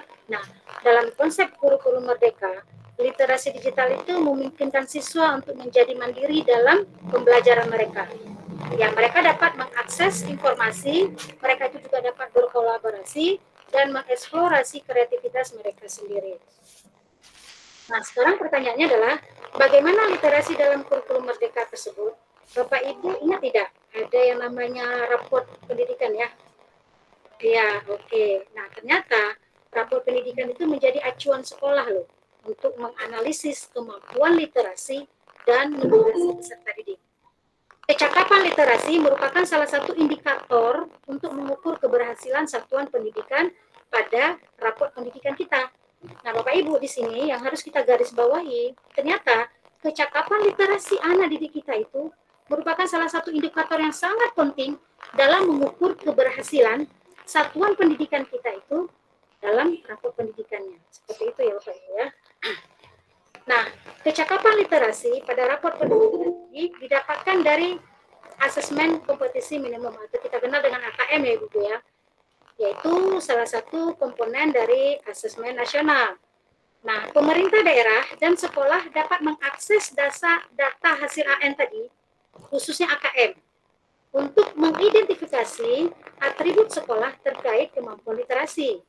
Nah, atribut ini tentunya bergantung ya kepada proporsi peserta didik yang menunjukkan kemampuan literasi membaca di jenjang cakap dan mahir. Ingat ya, yang digarisbawahi adalah bagaimana jenjang dari cakap dan mahirnya. Oke, Bapak Ibu bisa dilihat di sini, ini adalah atribut sekolah. Di mana di dalam atribut sekolah ini ada yang nanti pencapaian itu di atas kompetisi minimum, ada pencapaiannya kompetisi minimum, kemudian ada di bawah. Ya, ada di atas, ada pas ya di pencapaian di kompetisi minimumnya, ada kenapa bisa? Nah, kita lihat kalau di atas kompetisi minimum itu seperti apa. Murid di sekolah itu menunjukkan tingkat literasi membaca yang cakap dan cukup banyak murid berada pada level mahir. Nah, artinya gini, dia cakap membaca itu dan dia juga mahir. Mahir dari apa? Memahami dari makna pembelajaran, dari makna literasi yang disajikan kepada peserta didik kita tersebut. Kemudian ada pada tahap di mana memang mencapai kompetisi minimum. Ya, artinya pas-pas KKM lah kalau bahasa kita ya. Sebagian besar murid itu telah mencapai batas kompetisi minimum untuk literasi membaca, namun perlu upaya untuk mendorong lebih banyak murid menjadi mahir. Mereka mampu untuk membaca itu, ya. Tapi kita juga harus memahami, tidak sekedar membaca, sejauh mana mereka bisa memahami, menganalisis soal, kemudian bisa menjawab soal-soal yang disajikan secara tepat dan benar tentunya. Kemudian ada yang di bawah kompetensi minimum. Nah, ini kurang dari 50% ya.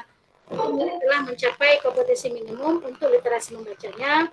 Dan yang paling akhir itu adalah sebagian besar murid belum mencapai batas kompetensi minimum untuk literasi membacanya. Artinya memang standarnya sangat jauh ya. Ada sebagian mungkin dalam kasus keseharian kita, tingkat kami di SMP pun masih ada anak-anak yang belum bisa membaca. Nah, seperti tadi yang mungkin disampaikan oleh pemateri awal, itu ada beberapa hal yang membuat seseorang itu sampai di SMP pun belum bisa membaca. Ya, salah satunya mungkin dari dorongan internal dia, tidak adanya keinginan yang bersungguh-sungguh untuk bisa membaca tentunya. Oke, nah hasil AKM tadi juga memetakan kemampuan peserta didik pada jenjang perlunya intervensi, kemudian dasar, cakap, dan mahir. Perjenjangan tersebut dilakukan berdasarkan atribut berikut ya Pak Ibu ya. Nah ini atribut muridnya. Atribut murid itu dari mana? Ada yang namanya mahir, ada yang cakap, ada yang dasar, ada yang perlu intervensi khusus. Nah peserta didik yang mahir seperti apa? Peserta didik yang mampu mengintegrasikan beberapa informasi lintas teks, mengevaluasi isinya, kualitasnya, cara penulisan suatu teks, dan bersikap relatif terhadap isi teks. Reflektif ya terhadap suatu isi teks. Nah, kemudian yang disebut cakap itu seperti apa? Yaitu peserta didik yang mampu membuat interpretasi dari informasi implisit yang ada dalam sebuah teks, kan? Mampu membuat simpulan dari hasil integrasi beberapa informasi dalam suatu teks tersebut. Nah, ada juga atribut siswa kita atau kemampuan siswa kita itu dasar ya, di mana peserta didik itu mampu menemukan dan mengambil informasi implisit yang ada dalam teks serta membuat interpretasinya secara sederhana saja. Artinya dia mampu ya mengambil informasi itu, tapi dasar sekali lah, sederhana sekali, tidak sampai ke tahap dia mampu mengeksplorasi yang lebih jauh atau lebih luas cakupannya. Kemudian ada juga sebagian siswa itu yang perlu intervensi khusus, yaitu peserta didik yang belum mampu menemukan dan mengambil informasi eksplisit yang ada dalam teks ataupun membuat interpretasi sederhana. Nah, Bapak Ibu, terkadang kita membaca sebuah buku atau sebuah teks atau sebuah tanda-tanda alam seperti yang dijelaskan sama pemateri sebelumnya, kita nanti bisa mengambil itu secara tersirat dan tersurat. Tersirat di sini artinya memang jelas dalam bacaan itu kita bisa mengambil makna apa yang ingin kita capai. Sementara yang namanya tersirat itu adalah tidak ada dalam catatan, tidak ada dalam buku tersebut atau tidak ada yang tertulis, tapi kita mampu mengambil. Nah, itulah atribut yang dibutuhkan oleh siswa tersebut. Apakah dia mahir, apakah dia masuk dalam kategori cakap atau juga dasar, atau memang perlu kita melakukan intervensi khusus. Ya, mudah-mudahan sampai di sini Bapak dan Ibu bisa memahami sedikit. Mohon dimaafkan kalau memang cara bicara saya sedikit cepat ya Bapak Ibu ya. Kemudian, nah atribut tadi itu Bapak dan Ibu disusun berdasarkan jawaban peserta ya saat menjawab soal terkait teks fiksi dan non fiksi. Nah soal-soal ini dirumuskan dengan tingkat kesulitan yang berjenjang, dari menemukan informasi ekspresi pada teks, membuat interpretasi dari informasi, kemudian membuat interpretasi dari informasi implisit di dalam teks, kemudian membuat kesimpulan dari hasil integrasi beberapa informasi, mengevaluasi isi, kualitas teks, serta merefleksi isi teks. Ya, literasi tidak hanya berarti kemampuan membaca dan menulis, seperti tadi ya Bapak Ibu, tetapi juga kemampuan untuk memahami, menganalisis, dan menggunakan informasi secara efektif. Nah, dan Bapak Ibu, sekarang gimana sih cara kita itu untuk bisa meningkatkan literasi? Kita selalu berbicara literasi. Nah, dalam kurikulum Merdeka tadi ada 2 poin memang dalam segi penilaiannya, itu adalah literasi dan numerasi. Nah, di dalam numerasi sendiri juga dibutuhkan sebuah literasi. Karena ada beberapa soal pun yang memang membutuhkan soal-soal cerita. Nah, bagaimana anak-anak kita mampu menganalisis itu semua, itu adalah dengan adanya suatu usaha gitu. Atau ada sesuatu hal yang mungkin mendorong ya siswa-siswa kita itu bisa berada dalam level tadi ya, ada yang namanya cakap, ada yang namanya mahir dan sebagainya. Nah, sekarang ayo sama-sama kita lihat bagaimana sih cara meningkatkan literasi tersebut. Nah, cara yang pertama adalah tentunya dengan membaca dan menulis secara teratur. Ini fungsinya untuk apa? Untuk meningkatkan kemampuan literasi mereka. Mereka dapat membaca buku dan majalah. Nah, pada saat seseorang membaca kemudian menuliskan, itu jauh lebih efektif, jauh lebih berkesan, jauh lebih meninggalkan bekas daripada dia sekedar membaca. Orang-orang hebat itu terkadang dia setelah dia membaca, dia akan menuliskan kembali gitu apa yang mereka bacakan. Kenapa? Supaya mengingat, melatih motorik mereka itu, kemampuan berpikir mereka untuk mengingat apa yang sudah mereka baca. Sekalipun mungkin Ada sebagian yang membuat rangkuman atau membuat poin-poin penting. Nah, yang jelas mereka memahami, oh pada saat mereka disajikan sebuah teks, sebuah buku, oh saya sudah paham, kenapa saya sudah membacanya, saya sudah merangkumnya, seperti itu. Yang kedua adalah memberikan akses pada sumber daya literasi. Ini maksudnya adalah memberikan akses pada sumber daya literasi seperti buku-buku di perpustakaan, media elektronik. Nah ya, literasi itu akan meningkat apabila kita menyediakan itu. Artinya bagaimana seorang anak itu bisa berliterasi dengan baik, sementara akses pada sumber daya literasi itu kurang gitu. Anak-anak ingin membaca, anak-anak ingin bereksplorasi dengan pengetahuan-pengetahuan yang lebih luas, tapi keterbatasan itu saya kira juga akan sedikit ya membuat wawasan anak kita itu jadi sedikit terkotak seperti itu. Dibandingkan pada saat memang mereka itu mempunyai sumber yang banyak yang mereka bisa dapatkan. Tapi seperti tadi ya, sebagai literasi itu disesuaikan dulu dengan jenjang pendidikannya, jenjang sekolahnya, kemudian juga disesuaikan dengan minat dan bakatnya. Yang ketiga adalah melibatkan keluarga. Nah, keluarga itu tentunya sangat berperan penting ya Bapak Ibu ya dalam meningkatkan literasi. Pembiasaan-pembiasaan dimulai dari keluarga itu akan meningkatkan literasi atau juga pemahaman anak-anak dalam kegiatan membacanya. Yang keempat, ada yang namanya mengintegrasikan literasi dalam kurikulum sekolah. Nah, sekolah harus memastikan bahwa literasi itu terintegrasi di dalam kurikulum mereka. Mereka dapat memperkenalkan proyek-proyek yang melibatkan pembacaan dan penulisan kreatif, dan memperkenalkan teknologi literasi seperti e-book atau juga media online lainnya. Nah, itu jelas ya, harus ada terintegrasi gitu. Artinya kita berkoar-koar lah tentang sebuah literasi.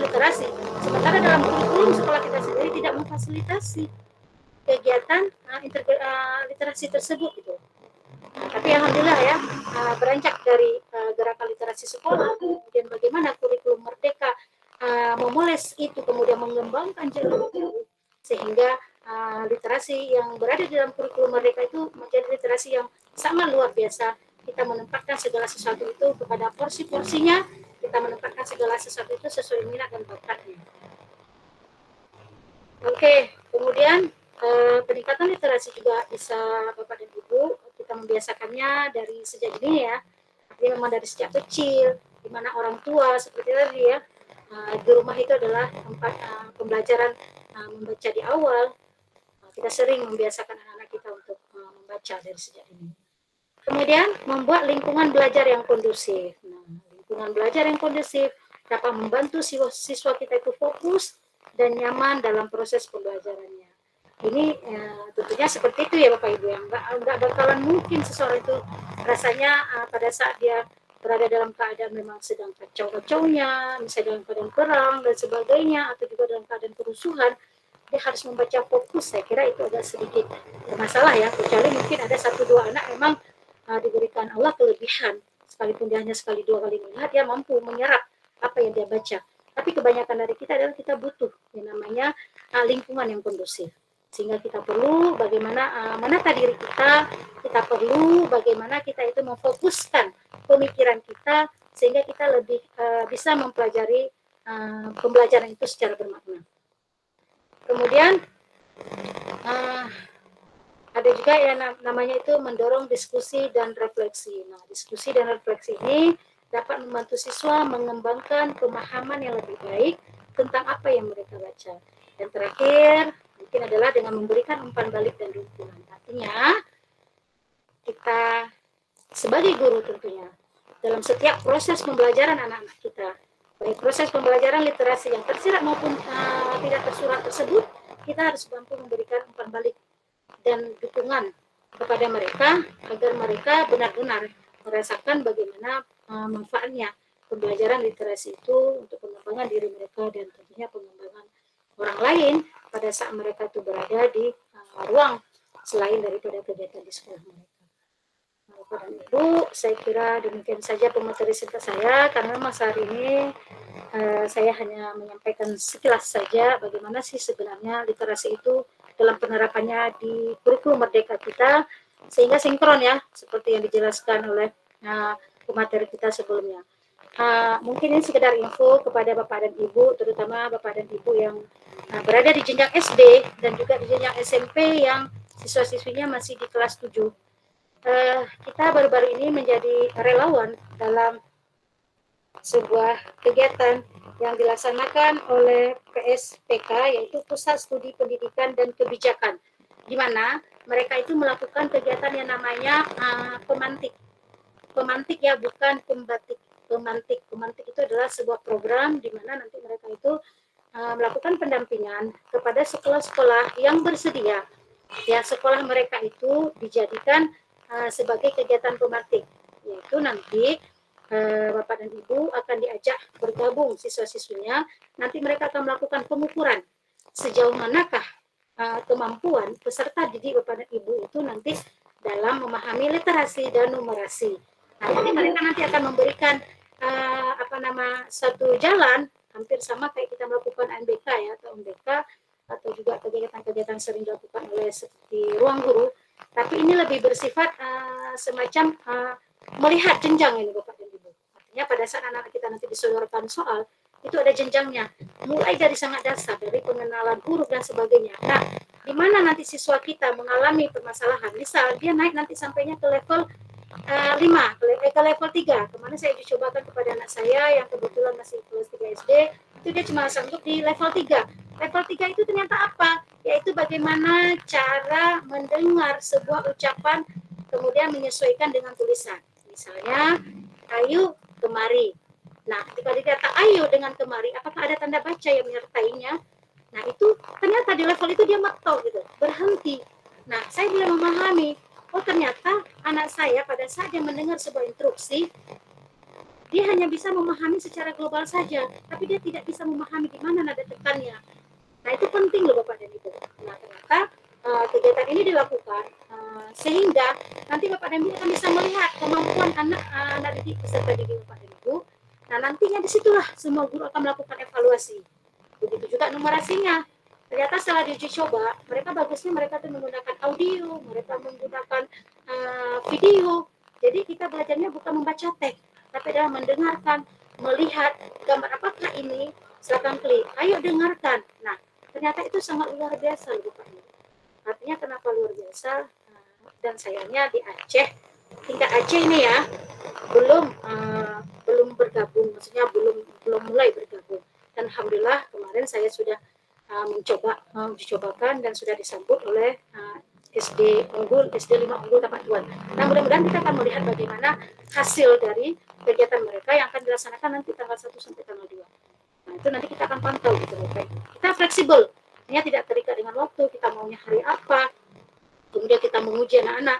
Fungsi dari pengujian ini adalah untuk melihat gitu sejauh mana kecakapan anak kita dalam berliterasi, kecakapan anak kita dalam bernumerasi. Nah, nanti disitulah tugas sekolah, terutama guru-gurunya itu meningkatkan di level mana anak-anak itu belum tercapai.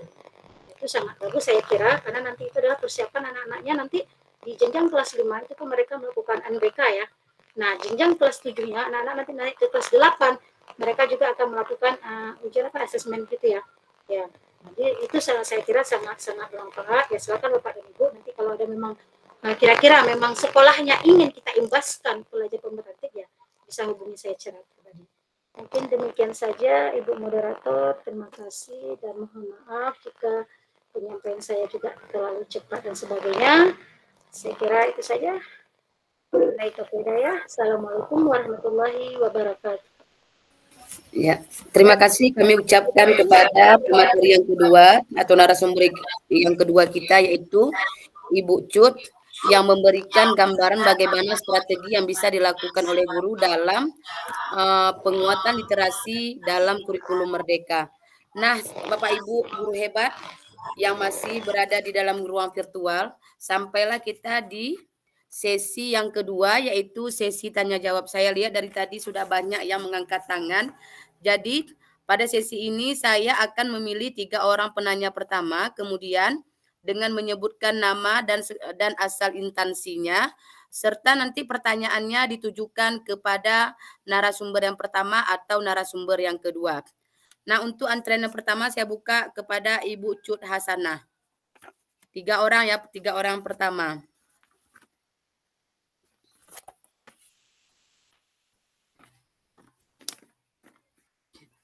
Ibu Cut Nur Hasanah. Cut Hasanah. Ada? Kalau enggak kita lanjutkan kepada Muhammad Siddiq Rizky Purnama. Ya, terima kasih saya ucapkan kepada Ibu Ustaz sudah berikan saya kesempatan untuk bertanya pada kegiatan webinar Zoom ini, kegiatan webinar ini. Sangat menarik sekali materi yang disampaikan oleh dua narasumber tadi. Banyak sekali hal-hal yang dipetik hikmahnya di situ dalam penyampaian materinya tadi. Namun walaupun begitu, tentunya saya sebagai peserta, sebagai audien akan memberikan beberapa pertanyaan terkait dengan hal-hal yang masih kurang saya pahami seperti itu. Berkaitan dengan materi yang disampaikan tadi tentang penguatan literasi dan numerasi dalam kurikulum Merdeka ini, ya, tentunya banyak sekali kaitan-kaitannya dengan literasi yang lain seperti itu. Bukan hanya dengan literasi membaca, tapi juga literasi numerasi, digital dan sebagainya itu, yang dimana peserta didik itu harus pahami seperti itu. Bukan tanpa alasan tentunya literasi ini nantinya diharapkan peserta didik kita nanti dalam di era abad 21 ini memiliki kompetensi 4C.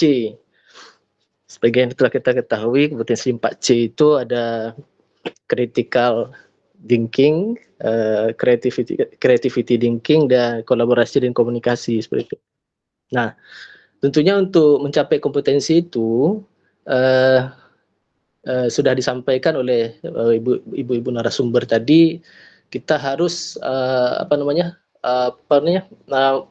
memberikan pelajaran-pelajaran yang berkaitan dengan literasi terhadap peserta didik. Pertanyaan saya adalah, apakah di setiap jenjang satuan pendidikan itu strategi yang diterapkan oleh seorang guru itu memiliki harus sama atau berbeda seperti itu, Ibu? Itu pertanyaan yang pertama. Yang kedua, bagaimana penerapan literasi itu sendiri? Selama proses pembelajaran, Ibu. Karena sebagaimana kita ketahui kan strategi penguatan literasi numerasi dalam pembelajaran ini itu akan muncul pada saat sebelum pembelajaran, selama proses pembelajaran, sudah pembelajaran, baru nanti di akhir ada penilaian seperti itu. Untuk proses pembelajarannya sendiri, mohon masukan dan arahan dari Ibu. Terima kasih. Assalamualaikum warahmatullahi wabarakatuh. Ya, terima kasih kami ucapkan kepada Bapak Muhammad Siddiq. Kemudian kami persilakan pertanyaan yang kedua kepada Bu Cut Hasanah.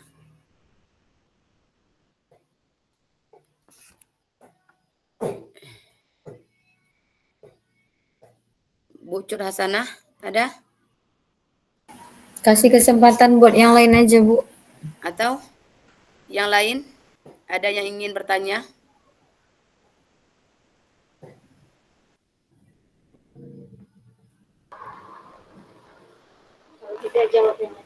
Oke, menghemat waktu dijawab dulu yang pertama. Baiklah, ini pertanyaan dari Bapak Muhammad Siddiq yang nantinya akan dijawab oleh narasumber, yaitu yang pertama ini mengenai apakah di setiap jenjang itu strategi yang dilakukan sama atau berbeda atau bagaimana. Kemudian yang kedua, bagaimana penerapan literasi tersebut di dalam proses pembelajaran. Kepada Ibu narasumber kami persilahkan.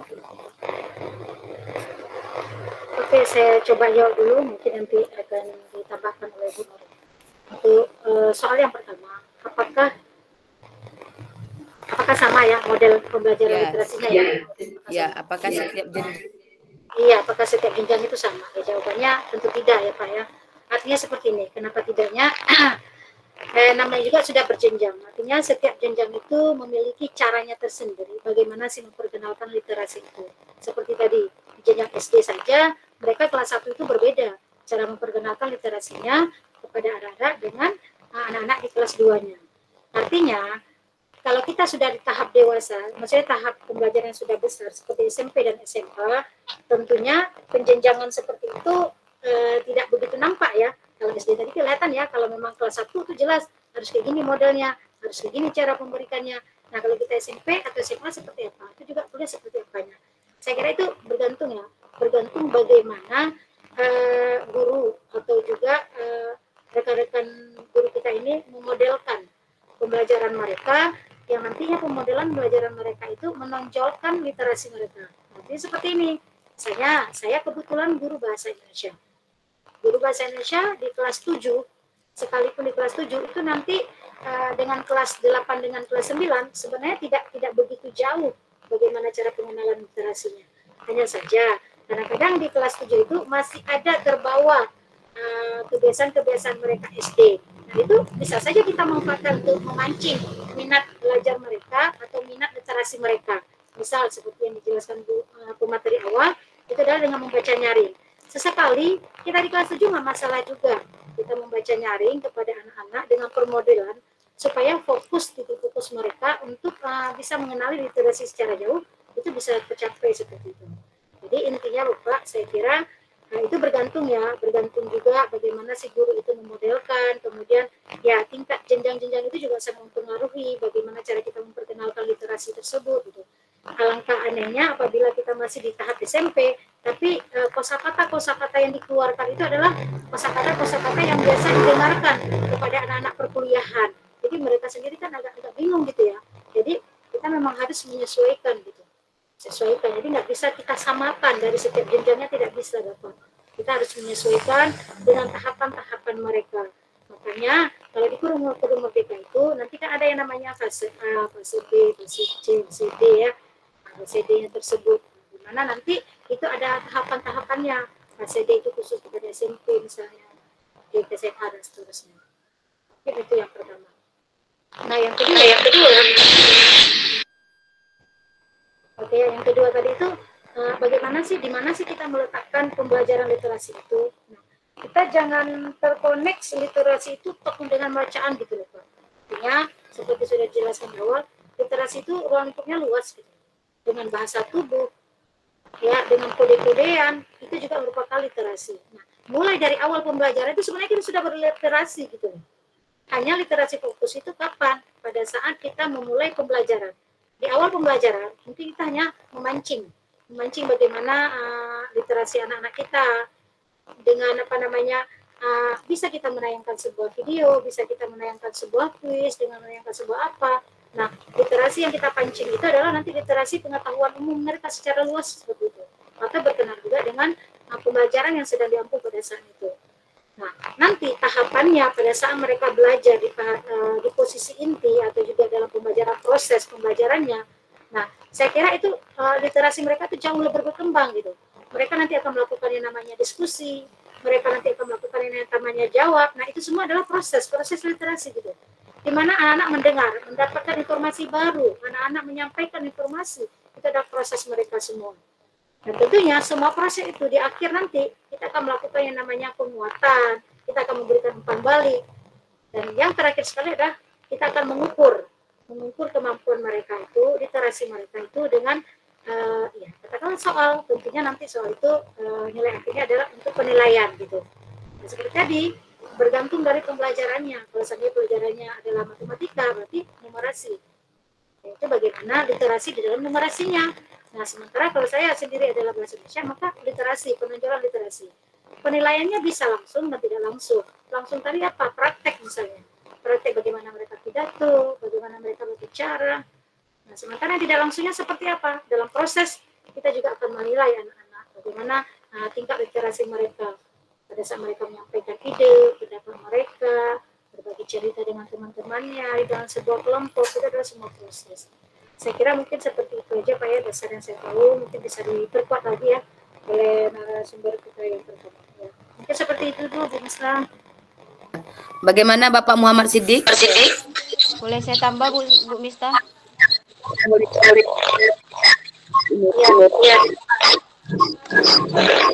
Ya, kalau saya pengalaman pribadi, saya pernah di kelas 4 kemarin mengajarkan materi KPK dan FPB menggunakan congklak gitu ya.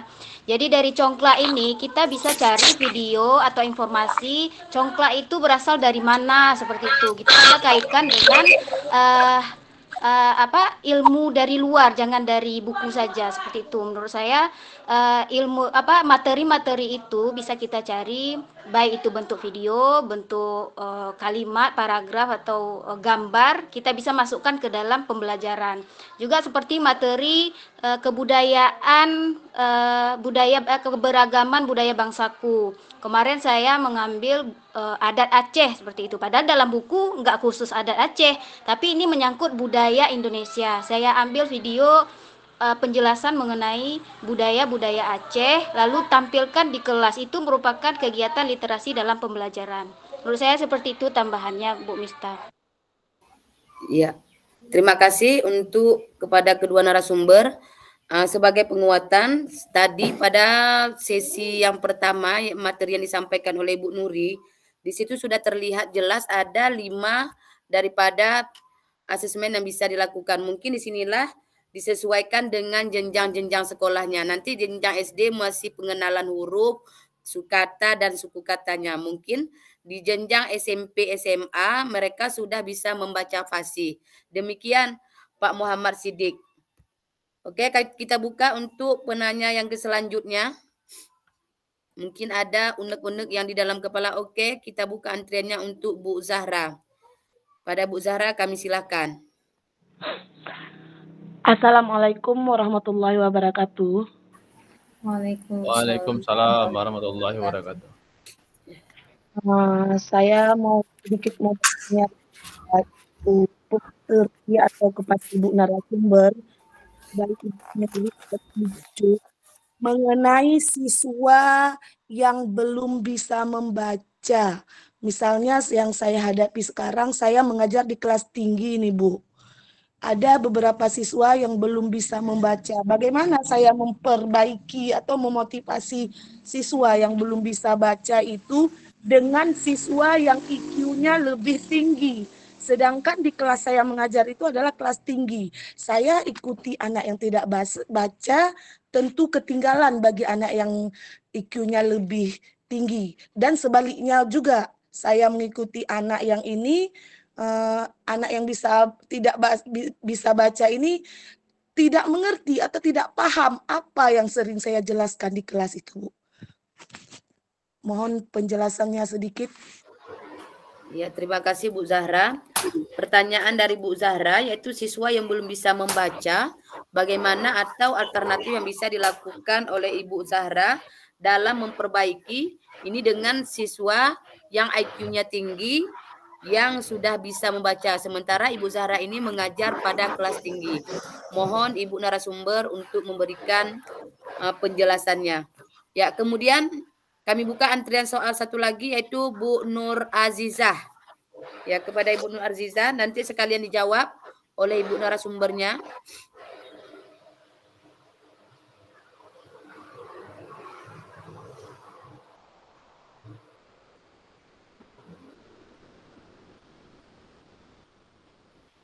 Ya, Bu Nur Azizah kami persilakan. Udah resen nih. Halo Ibu Nur Azizah, biar bisa sekalian jalan nanti narasumber untuk menjawab pertanyaannya.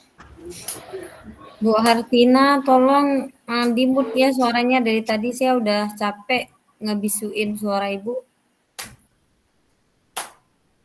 Ibu Nur Azizah nggak ada ya? Oh, oke, kita lanjutkan saja jawaban untuk penjelasan soal dari pertanyaan dari Ibu Zahra. Kepada narasumber kami silakan.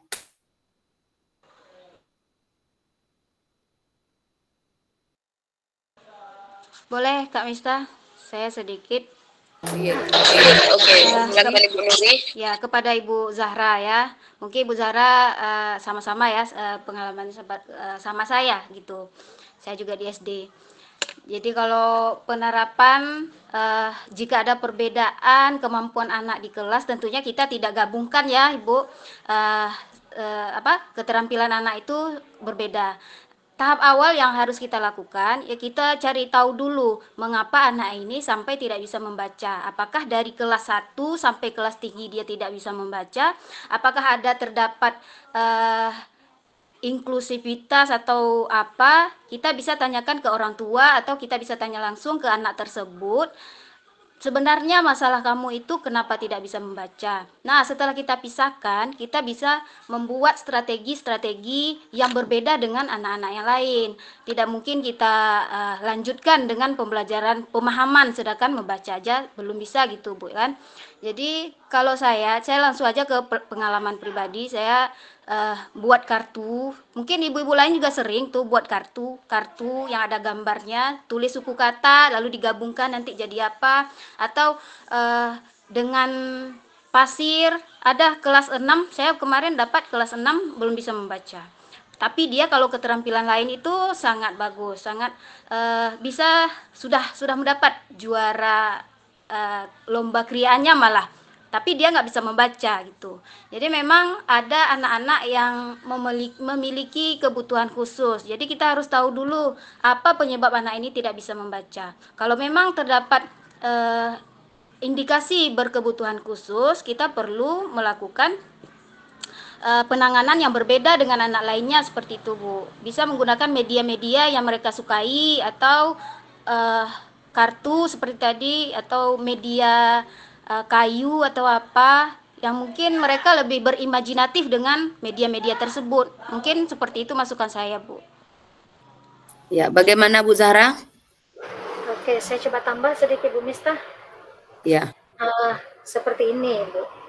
Saya dapat kasus tersebut dan saya yang menangani anak tersebut. Nah, sama seperti yang dijelaskan awal, kita cari tahulah dulu kenapa sih anak tersebut sampai tingkat jenjang tinggi itu belum bisa membaca. Nah, saya belajar memberikan sedikit pengalaman saya ya Bu ya, menangani sebuah kasus terhadap anak tersebut. Setelah saya konfirmasi baik itu kepada keluarganya dan juga orang-orang di sekitarnya, ternyata anak ini kenapa dia tidak bisa membaca, dia memang tidak ada keinginan secara individunya, internal dari dalam diri itu memang tidak ada. Setiap kali keluarganya berusaha untuk mengajak untuk membaca, dia selalu tidak mau. Dengan alasan capek, malas, selalu saja ada alasan yang dia buat, sehingga tanpa dia sadari usia beranjak dan dia ternyata memang belum bisa membaca. Nah, sekarang bagaimana sih strategi kita? Apakah kita mencampurkan dia dengan yang lain? Dalam pembelajaran secara umum kita memang tidak bisa membedakan pada saat dia berada di dalam kelas, tentunya ya Bu ya. Karena memang di dalam kelas itu semua memang harus mendapatkan materi yang sama. Nah, tapi bagaimana cara kita mensiasati anak tersebut? Sebelumnya kita harus pahami dulu psikologis anak. Apakah tipe anak tersebut termasuk tipe anak cuek kalau seandainya kita pisahkan dia dengan temannya, atau dia justru merasa malu apabila dia itu terpisah dengan temannya. Kita cari tahu dulu. Nah, ternyata tipe anak didik saya ini adalah tipe dia tidak terima apabila dia dibedakan dengan anak yang lain. Nah, karena dia tidak bersedia dibedakan dengan anak yang lain, otomatis pembelajaran saya melaksanakannya seperti pembelajaran biasa. Namun, sesudah itu, saya membuat kesepakatan dengan anak tersebut, di jam istirahatnya, dia harus belajar bersama saya, khusus di ruangan khusus. Nah, jadi setiap hari saya membimbing dia untuk pembelajaran khusus pada saat materi pembelajaran yang seharusnya saya pembelajaran di kelas, tapi saya juga mengimbaskannya kepada anak tersebut di luar dari jam kelas saya. Untuk apa? Supaya anak ini jangan jauh ketinggalannya gitu loh. Terkadang kami di guru-guru SMP nih ya, mau cakap merasa protes loh. Udah masa guru SD-nya bisa meluluskan anak segini gitu loh. Nggak bisa membaca. Gimana sih guru? Nah, jadi terkadang kita saling menyalahkan seperti itu loh. Nah, sementara mungkin kita pahami guru-guru SD-nya juga mungkin sudah berusaha luar biasa ya kan. Anaknya sendiri mungkin tidak ada keinginan internalnya untuk berubah, akibatnya itu terbawa sampai dia dewasa. Nah, bagaimana cara mengenalkan? Sama seperti bilang Bu Nuri, cari apa yang dia suka. Terkadang kemarin itu saya membawa buku anak saya yang buku dia kelas 1 itu. Saya perkenalkan kembali dengan melihat gambar, melihat seperti ini, merangkai kata seperti ini. Dan pada saat dia tidak datang, ini saya bukan mengatakan apa ya, kebetulan saya juga maksudnya dekat rumah dengan dia, bukan dekat dan melalui rumah dia. saya terkadang mampir ke rumahnya dan saya bertanya kenapa dia tidak datang. Kalau tidak nanti sore saya harus datang kemari. Nah, kemudian saya terus membimbing anak tersebut sampai kadarullah saya harus juga pindah dari sekolah tersebut, dan informasi terakhir saya dapatkan anak tersebut sudah mulai bisa membaca sedikit lancar, tapi mungkin belum bisa memahami pembelajaran secara baik. Nah, anak-anak seperti ini Bapak dan Ibu, saya kira memang butuh bantuan luar biasa dari jiwa-jiwa kita, dari diri-diri kita untuk sedikit bersabar. Terkadang kita tidak pernah memahami, bisa jadi ke depan anak inilah yang nantinya menjadi anak yang sukses apabila kita benar-benar berusaha, benar-benar meluangkan waktu kita kepada anak tersebut. Kita tidak bisa menjustis seseorang bahwasanya dengan kekurangan dia tersebut itu anak itu akan gagal selamanya, tidak. Ya, banyak juga sejarah juga cerita-cerita yang menjelaskan bagaimana anak-anaknya dulu dia tidak bisa membaca menulis, tapi karena ada guru hebat di belakangnya, ada orang-orang kuat yang selalu membimbingnya, anak tersebut menjadi anak-anak yang luar biasa. Saya kira itu adalah tugas kita bersama dan Bapak Ibu, bukan saling menyalahkan, tapi saling menguatkan supaya anak didik kita ke depannya jauh lebih baik. Mungkin itu saja Ibu untuk soal yang pertama tadi. Ya, terima kasih untuk kedua narasumber. Sekedar menambahkan, rasanya kalau permasalahan membaca ini memang rata-rata dialami pada jenjang SD. Kami pun pada jenjang SD itu pernah juga mengalami anak tersebut tidak baca. Rupanya dalam keluarga dia anak pertama, orang tuanya memang nggak bisa baca. Jadi kami membuat sebuah semacam kelas baca, nanti dikelola oleh guru piket yang piket pada hari tersebut. Mungkin demikian. Oke, kami buka sesi pertanyaan. Mungkin ada yang masih unek-unek yang ya, oke, Ibu Trisnawati. Pada Ibu kami silahkan. Ya, terima kasih atas kesempatan keduanya. Perkenalkan, saya Trisnawati, berasal dari SD Negeri Ujung Padang, Sawang, Kabupaten Aceh Selatan. Jadi gini Bu, permasalahan yang saya hadapi itu hampir sama dengan yang dihadapi oleh rekan kita tadi, yaitu Ibu Zahara. Di mana memang kendalanya anak itu di kelas tinggi ada yang sudah bisa membaca dan ada yang belum bisa membaca, seperti itu. Nah, tadi sudah juga jelaskan bagaimana cara kita sebagai guru untuk meningkatkan motivasi pada peserta didik kita, seperti itu. Nah, yang menjadi pertanyaan saya adalah mungkin bukan pertanyaan, lebih kepada keluh kesah, kemudian nanti dicarikan solusinya oleh pemateri kita. Saya menghadapi kendala ini di kelas 1 juga Bu, kelas 1, 2, dan 3, berarti itu kelas rendah ya, di mana anak-anak itu oleh guru-gurunya yang wali kelasnya itu teknik membacanya itu masih cara lama, seperti itu. Mungkin karena topik kita hari ini mengenai literasi, dari pemateri kita yang berdua ini mungkin ada teknik terbaru atau model-model terbaru bagaimana trik dan tips agar anak itu yang di kelas rendah mau membaca, seperti itu. Kemudian yang selanjutnya mengenai asesmen atau penilaian terhadap anak tadi. Kalau yang kita lihat dalam video itu kan anaknya cuma 1 ya Bu.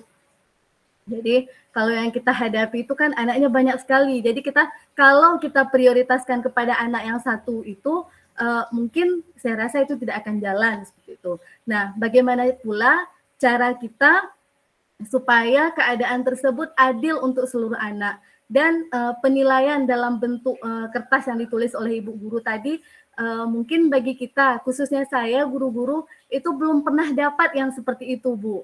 Jadi mungkin dalam webinar ini bisa di-share ke kami lembar-lembar penilaian yang harus kami lakukan di sekolah kami, seperti itu. Makasih Bu Mista, itu aja. Assalamualaikum warahmatullahi wabarakatuh. Waalaikumsalam warahmatullahi wabarakatuh. Kayaknya nih makin sore semakin seru sesi tanya jawabnya. Oke, kami buka untuk Bu Zahra lagi nih ya. Ini ya. Maaf Bu, saya ingin pertanyaan yang saya tanya tadi mungkin nanti bisa sekalian dijawab lagi sama sama moderatornya atau ibu pemateri mengenai anak yang tidak bisa membaca tadi di kelas tinggi itu, Bu.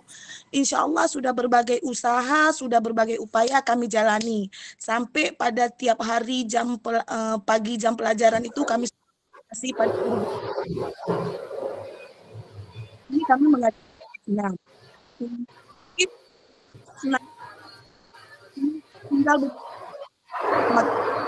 Suaranya Bu kurang jelas. Coba Bu Zahra, suaranya kurang jelas.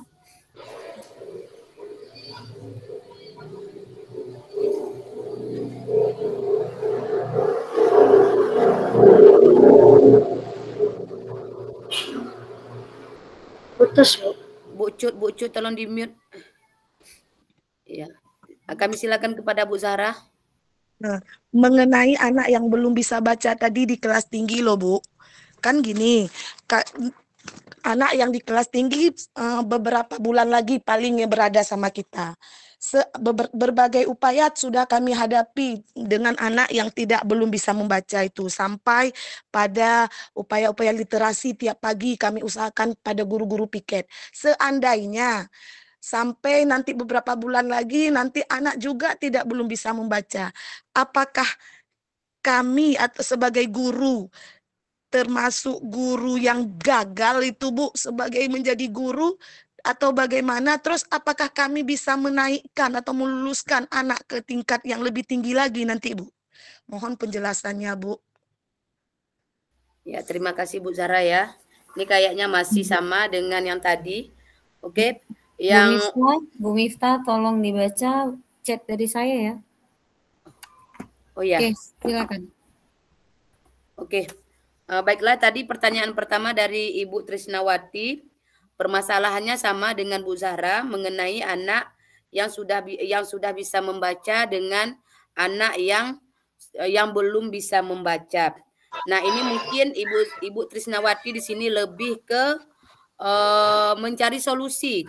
Bagaimana jika nanti di kelas 1, di kelas 2 itu gurunya masih menggunakan teknik yang lama, mungkin masih menggunakan teknik mengeja, BA, BUBU demikian. Mungkin apakah ada teknik terbaru yang bisa dilakukan oleh guru untuk meningkatkan kemampuan literasi membaca anak. Kemudian yang keduanya, asesmen di dalam video yang ditayangkan tadi, kalau asesmennya kan ada 5 tadi, kemudian yang penilaiannya kan pada 1 orang. Nah, jika di sini nanti misalnya anaknya rame, apa yang bisa dilakukan oleh bagaimana langkah yang bisa dilakukan oleh guru dan bentuk penilaiannya tadi sewaktu guru mengisi lembar kalimat-kalimat, ada yang benar, sudah benar, ada yang diulangi. Mungkin itu yang menjadi bahan dari Ibu Trisnawati. Kemudian yang kedua dari Bu Zahra mengenai anak yang belum bisa membaca, sudah dilakukan berbagai cara. Berarti usaha udah. Berarti usahanya sudah, namun masih belum bisa membaca. Seandainya nanti pada saat ujian kenaikan kelas atau ujian kelulusan, anak ini tidak lulus atau tidak naik, apakah Bapak Ibu hebat ini termasuk guru yang gagal? Mungkin kami serahkan kepada Ibu narasumber. Mohon pencerahannya.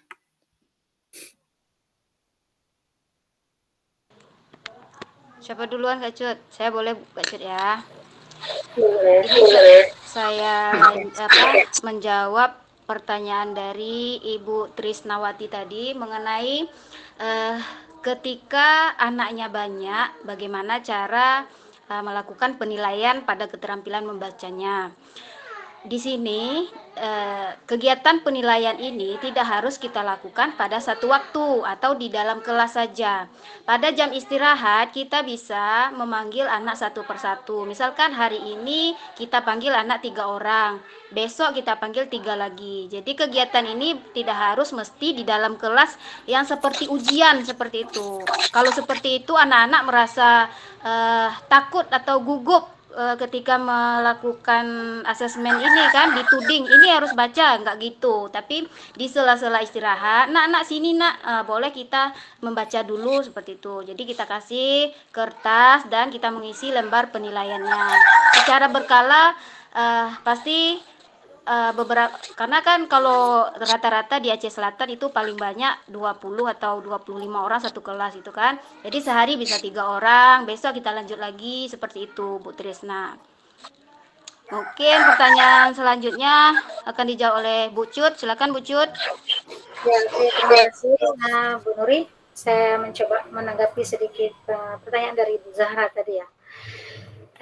Intinya kan Bu, tidak ada yang gagal.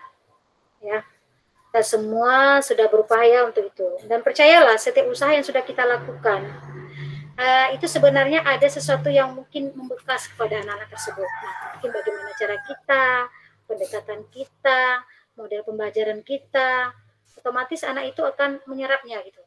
Dengan guru yang berbeda tentunya. Sekiranya mungkin ada beberapa guru, dia akan mendapatkan cara-cara pembelajaran yang berbeda juga. Nah, bagaimana dengan kurikulum Merdeka sekarang? Nah, Bapak Ibu, jangan terfokus bahwasanya kurikulum Merdeka itu adalah semata-mata tentang penilaian akademiknya saja, seperti itu loh. Jangan tentang penilaian, istilahnya gini, yang jelas 1 tambah 1 itu jelas 2-nya. Bukan seperti itu. Di dalam kurikulum Merdeka itu banyak sekali hal yang harus kita nilai. Termasuk juga minat dan bakatnya. Katakanlah dia tidak mampu dalam bidang membacanya, ayo cari kelebihannya di mana. Bapak dan Ibu fokus pada kelebihannya, jangan pada kekurangannya. Nah, setelah kita mendapatkan apa potensi kelebihan dari anak itu, kembangkan Bapak dan Ibu. Disitulah nilai plusnya. Dan dengan nilai plusnya itu juga nanti akan membantu anak tersebut untuk tingkat kelulusannya. Sebagaimana juga kita ketahui bahwasanya dalam kurikulum Merdeka sekarang ini memang tidak ada istilah anak yang tinggal kelas. Kenapa? Karena anak-anak itu bukan kita harus berikan memang nilai mutlak seperti itu. Tapi nanti bagaimana cara dia mengembangkan dirinya. Kalau dia senangnya melukis, dia berprestasi dari segi lukisannya, itu adalah nilai yang luar biasa seperti itu. Dan itu yang harus kita lihat. Jadi kita jangan terfokus, ya, jangan terkukung bahwasanya penilaian itu ya penilaian sangat ujian gitu. Setiap proses anak dalam kelasnya itu adalah penilaiannya. Setidaknya dia berbuat baik saja dalam kelasnya, itu sudah ada nilai plus. Sudah ada nilai yang harus kita berikan kepada anak tersebut. Jadi, sekali lagi, Bapak Guru hebat, tidak ada kata gagal dalam mendidik anak-anak kita. Insya Allah, sekalipun mungkin Bapak dan Ibu berikan ada sepotong, tapi bisa jadi sepotong yang dia tertangkap itu, ke depannya itu sangat bermakna bagi dia, itu ada sebuah pembelajaran yang luar biasa. Ayo, temukan potensi anak. Makanya salah satu asesmen itu adalah bagaimana cara kita itu melihat minat anak-anak tersebut. Kita mengelompokkannya dalam kelompok-kelompok, bagaimana mereka itu menyenangi pembelajaran. Ada anak-anak yang memang auditori nanti, kemudian ada yang kinestetik nantinya, dan itu semua bisa kita kelompokkan. Dan saya kira anak-anak seperti ini juga, sekalipun dia tidak bisa membaca, dia kadang-kadang punya kelebihan lain, dia pandai berhitung, ya kan? Coba kita lihat, sekarang ini banyak orang yang di luar, jujur aja, saya punya pengalaman, itu abang kandung saya. Kenapa saya katakan seperti itu? Mungkin dulu pendidikan awal ya, dulu waktu zaman-zaman dulu, karena dia tinggal bersama nenek, jadi kurang perhatian, dan nenek juga terlalu memanjakan, akibatnya dia tidak pandai membaca. Tapi kelebihannya apa? Itu masalah hitungan jangan tanya sama dia. Serupiah hilang nolnya, tahu kali dia. Dan sukses, hidupnya bisa sukses juga gitu loh. Bisa menjadi orang yang berhasil juga, sekalipun dia tidak bisa membaca, dia akan minta bantuan kepada orang lain. Lebih-lebih sekarang ini, alat-alat canggih ya, seperti kita di HP pun, kemarin itu saya lihat anak didik saya yang tidak bisa membaca itu, bagaimana sih dia berkomunikasi dengan kawannya melalui WA. Ternyata dia cuma tekan voice itu, kemudian direkam, kemudian kemudian ada tulisan-tulisan seperti itu, nanti ditanyakan sama kakaknya, disuruh terjemahkan. Memang sedikit ribet, tapi itulah proses dan itulah jalan yang mungkin dia cari. Karena kita selaku manusia itu hanya mampu mengusahakan gitu. Kalau tidak ada keinginan dari dalam diri seseorang, apapun teori sehebat apapun prosesor di depannya itu nggak bakalan bisa gitu, Bapak Ibu. Jadi seharusnya itu dulu yang kita sentuh, kesadaran bagaimana pentingnya pembelajaran literasi untuk diri dia sendiri dulu, kalau untuk orang lain, untuk diri dia sendiri. Nah, apabila kesadaran itu sudah menancap di dalam dadanya, saya kira lambat laun dia akan ada keinginan sekalipun mungkin bukan tingkat SMP, bisa jadi di tingkat SMA, atau bisa jadi selepas dari itu. Ya Bapak Ibu hebat, kita semua punya tanggung jawab besar, kita semua punya, bukan beban ya, ada suatu hal yang memang harus kita pikul bersama, bagaimana peserta didik kita itu mendapatkan kualitas pendidikan secara baik, yaitu di tangan Bapak Ibu ini juga lah, di tangan kita semua lah, bagaimana pembelajaran yang menyenangkan. Makanya kurikulum Merdeka ini berpusat kepada siswa, berpusat kepada peserta didik, bagaimana peserta didik itu merasakan kenyamanan dalam pembelajarannya, sehingga pembelajaran itu menjadi menarik. Apabila anak sudah menarik, percayalah Bapak Ibu, dia akan lebih senang dalam pembelajaran tersebut. Mungkin itu saja dulu Bapak dan Ibu, tetap semangat dan sukses selalu. Ya, terima kasih atas penjelasannya dari kedua narasumber. Mungkin sesi tanya jawabnya kami tutup, berhubung nanti ada sesi kuis. Jadi saya meminta kepada kedua narasumber untuk memberikan kata-kata motivasinya bagi Bapak Guru Hebat yang mengikuti kegiatan webinar kita pada hari ini. Kepada narasumber kami persilahkan. Bu Mista ngeprank, tadi nggak dibilang. Enggak ada, soalnya ada yang belum sholat nih kan, jam pun udah hampir jam 4:30. Ya, saya saja Ibu. Saya sangat termotivasi dengan sebuah kata-kata, dan mudah-mudahan kata-kata itu juga mungkin bisa menjadi inspirasi bagi Bapak dan Ibu semua. Karena hakikat kehidupan itu bukan sekedar bagaimana kita menggapai sebuah kenikmatan dunia ya Bapak Ibu ya, tapi juga ada hal yang harus juga kita gapai, yaitu kenikmatan akhirat nanti. Oke Bapak dan Ibu, teruslah berbuat kebaikan sekecil apapun kebaikan tersebut, karena kita tidak akan pernah tahu kebaikan mana yang nantinya yang akan mengantarkan kita ke surganya Allah. Mungkin itu saja Bapak dan Ibu, terima kasih. Assalamualaikum warahmatullahi wabarakatuh. Boleh Kak Mista sedikit menyambungkan kata mutiara? Boleh kami template template aja. Kita guru-guru Indonesia, kita baca, kita tahu. Itu aja Bu. Terima kasih. Luar biasa Ibu Nuri, Ibu Cut, baik dalam penyampaian materi maupun pada saat sesi tanya jawabnya. Jadi dengan berakhirnya kata-kata motivasi dari kedua narasumber kita ini, maka berakhirlah kegiatan webinar kita pada hari ini, yaitu penguatan literasi dalam kurikulum Merdeka. Nah, rasanya kurang afdal ya Bapak Ibu, kalau tadi saya buka dengan sebuah pantun, kalau enggak saya tutup dengan sebuah pantun, rasanya gimana gitu. Ya, jangan lupa ceknya. Oke. Pergi berkunjung ke rumah mantan. Cakep. Di rumah mantan dulunya lesehan. Cakep. Saya terima kasih perhatian. Cakep.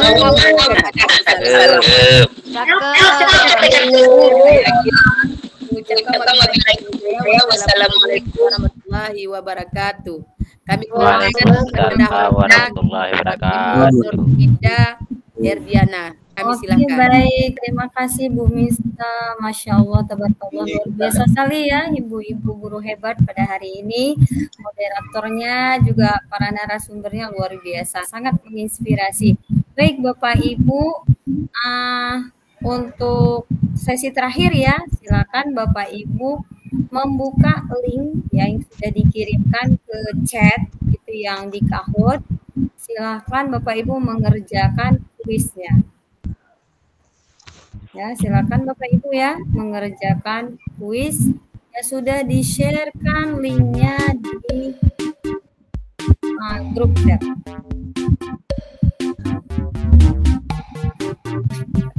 Oke, silakan Bapak Ibu, belum ada yang masuk ke dalam kuisnya. Untuk Bapak Ibu panitia nggak usah masuk ya, cukup untuk peserta saja, karena roomnya cuma muat 40 partisipan saja. Oke, siap. untuk Bocut, Boho, Wita, jangan masuk ya. Nanti ada sedikit kenang-kenangan dari kami untuk Bapak Ibu yang dapat juara 1. Jangan dilihat, Bapak Ibu, ayo isi kuisnya. jangan dilihat dari nilainya Bapak Ibu. Ini terus saja ya Bapak Ibu.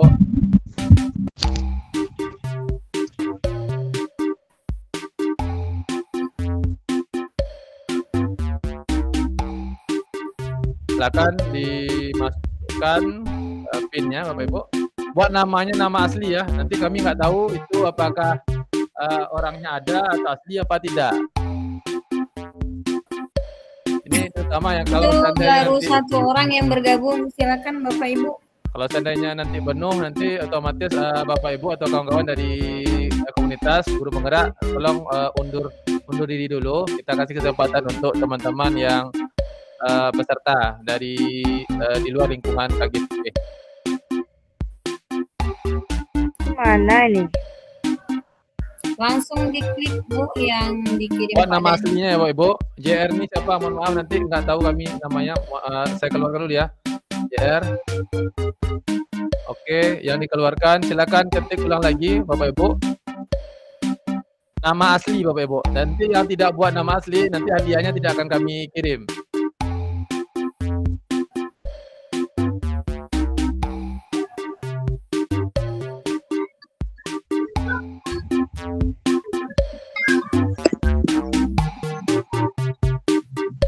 Di room ini ada 43 ya.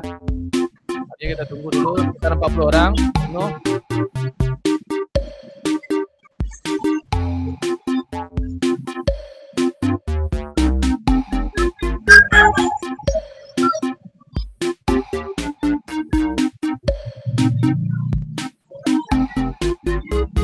Silakan Bapak Ibu, masih kami tunggu ya. Setelah ini akan kami bagikan link presensi. Jadi yang dapat sertifikat adalah orang yang setia sampai di akhir. Ya, benar sekali Pak Dani. Yang berjuang sampai akhir itu. Kemudian link absen, link presensi tidak akan kami bagikan di kolom grup. Cukup di sini saja Bapak Ibu. Kami lebih menghargai perjuangan Bapak Ibu sampai akhir daripada orang-orang yang cuma numpang absen Bapak Ibu atau numpang present. Masih 12 orang Bapak Ibu, silakan. Ini bisa dibuka lewat HP. Oke, kirim ulang ya. Cukup diketik saja Bapak Ibu kahot.id. Nah, sebenarnya nih, oke ya. Ketik aja di Google itu kahot.id.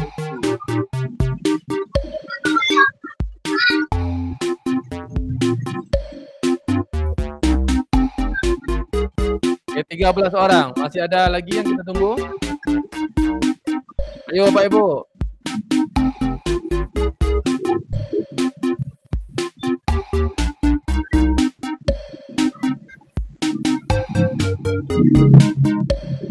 Ini game pin ini apa Pak nih?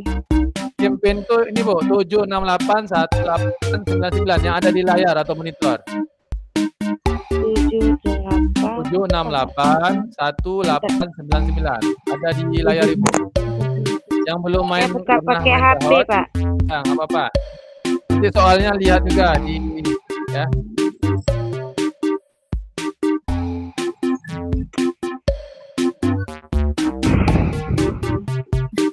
Baru 12 ya Pak. Nggak ada lagi Bapak Ibu. 12 orang. Kalau kita tidak, kalau nggak ada lagi penambahan kita lanjut. Pak, ini lagi masuk nih nggak susah.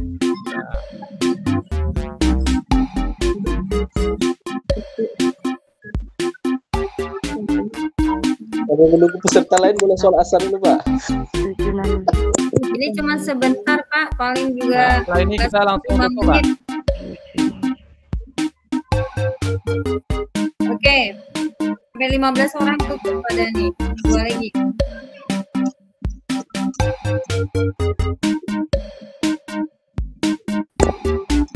Oke, kita tunggu 1 menit lagi ya. Pak boleh Pak, ini Pak. Coba 1768. Apa lagi Pak? 768 1899. Itu siapa yang pakai bukan pakai nama dia masuknya Pak, pakai kode ini pin game. Apa Bu? Kita keluarkan Yang ya. pakai kode PIN tuh. Oke, kita keluarkan dulu yang salah nih. Nah, nih. Jangan pakai kode PIN. Pakai nama ya Bapak Ibu. Atau Bapak Ibu yang dari rekan-rekan guru penggerak boleh juga. Karena nggak ada yang masuk, boleh silakan gabung. Gabung Bapak Ibu. Itu masih Boleh. ada kan yang pakai nomor. Bu Mista mau gabung silakan karena nggak ada yang isi aja. Terima kasih ya. Seru Pak, nomor rame aja, seru. Ya, karena nggak ada yang isi kita isi aja Bapak Ibu. Oke, Pak Dani. Sudah cukup. Mau pangkai 3 perangkat pun boleh silakan.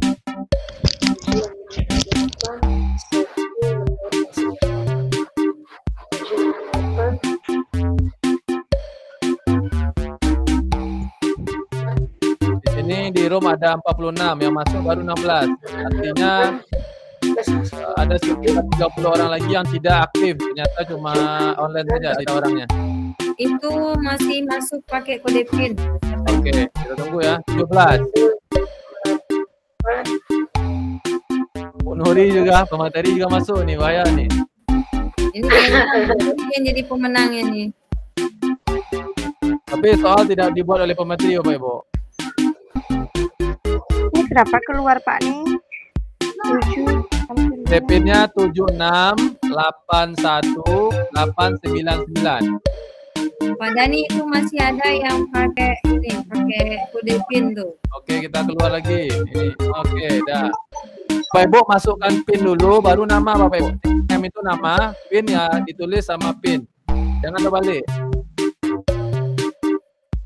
768 Oke. Termasuk Pak Masri, Pak Umesta, Bu Cut, Bu Nuri, Bu Arma. 20 orang ya. Pak Irman itu sebagai sponsornya itu Bapak Ibu. Ya Pak Irman. Ya Pak. Pak Irman sponsor ya. Sponsor ikutan masuk.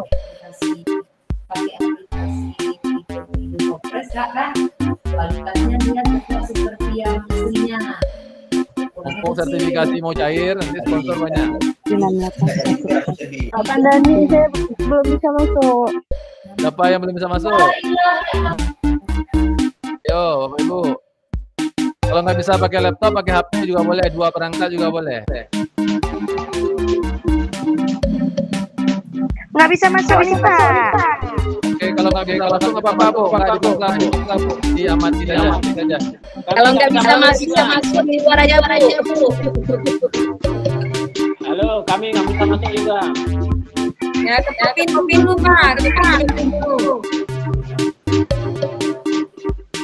Oke, sip Pak Dani, kita mulai. Sudah mau jam 5 nih Pak.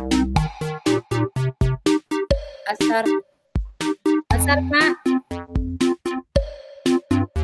Kami nggak bisa masuk apa ini? Apanya? Konsentrasi Bapak Ibu.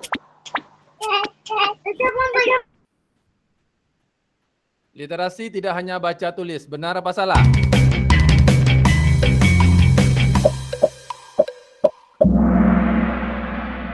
Oke. Atik cepat-cepat ya Bapak Ibu, jangan telat. Kalau telat udah habis. Oke, kita lihat. Oke, ada Krisnawati dan Irman dari Fida. Oh, ini panitia semua nih. Oke, lanjut. Panitia mengerti.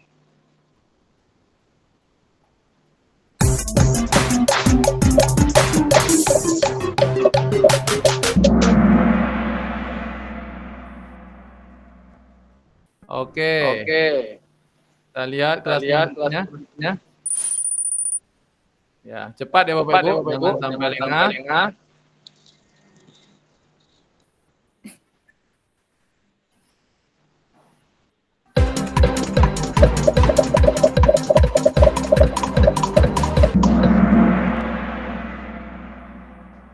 Oke, ada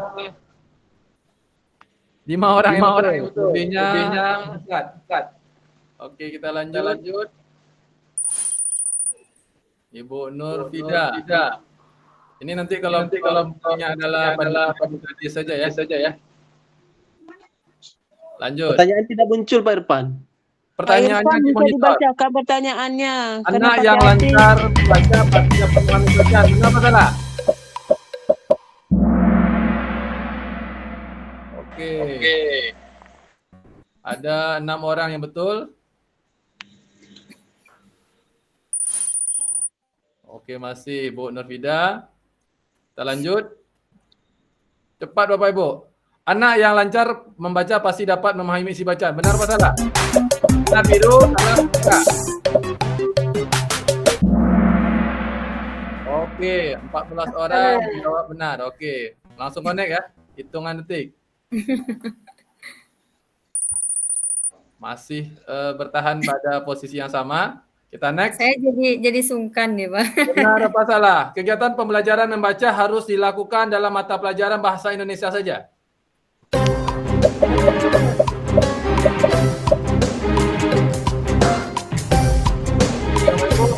Ada.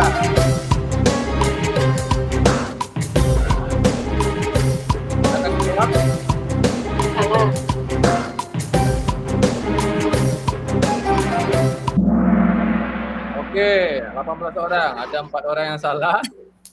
Kita lanjut. Masih ya? Oke, masih bertahan. Kayaknya yang nyimak materi cuma saya nih, Pak. Ya, oke, lanjut. Pertanyaannya dibaca Pak Irfan, tidak nampak di layar HP saya. Ya, guru tidak perlu melakukan asesmen kemampuan. Tidak masalah. Tidak perlu melakukan asesmen.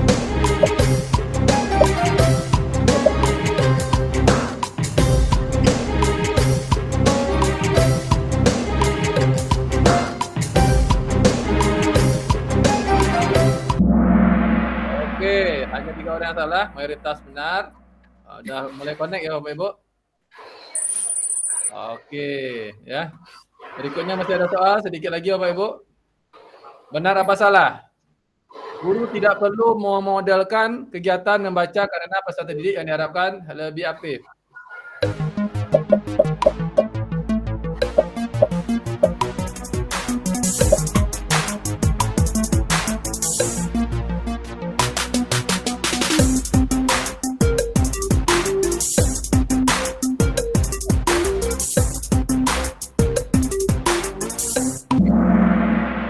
Oke, 16 orang menjawab benar, 5 orang salah, yang lain tidak menjawab. Oke, kita lanjut. Apakah berubah?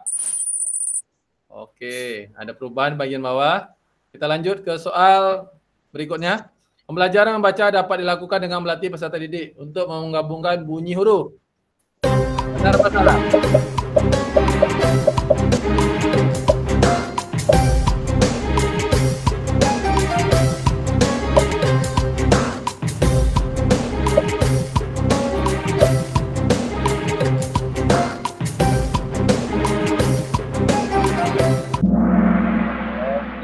Jawabannya benar. Mohon maaf Bapak Ibu, jawabannya memang harus diketik di aplikasi.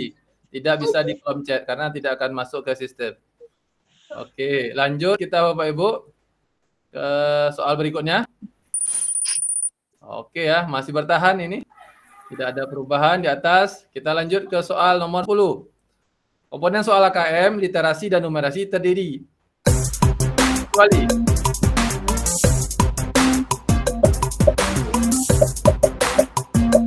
Bapak Ibu. Oke, mantap. Mayoritas menjawab benar, saintifik. Kita lanjut ke soal 2 terakhir. Oke. Masih ada peluang ya. Lanjut Bapak Ibu. Soal nomor 11, menjelang terakhir. Komponen soal AKM, literasi membaca pada aspek konten adalah teks informasi dan teks sastra.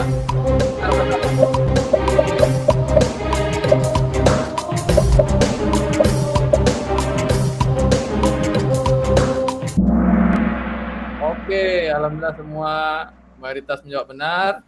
Kita cek. Oke. Di sini kita cek ada Bu Nurfida ya. Ini Bu Nurfida ini adalah panitia ya.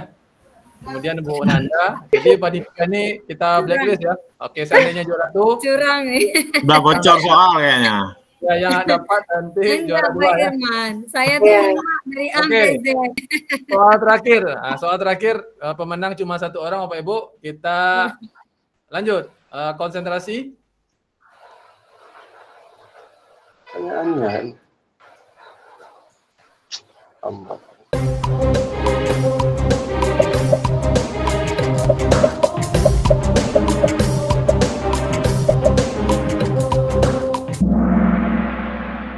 Oke Bapak Ibu, kita lihat siapakah yang beruntung mendapatkan reward. Oke, juara 3, mohon maaf belum dapat Bapak Ibu. Oke, Bu Juminan dan juara satunya.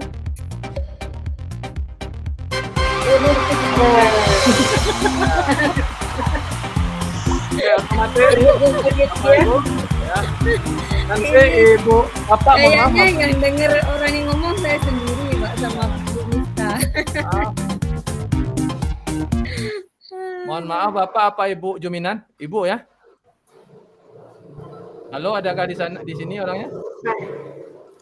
Halo Ibu, Bapak? Ibu. Ibu ya, Ibu Juminan ada? Juminan.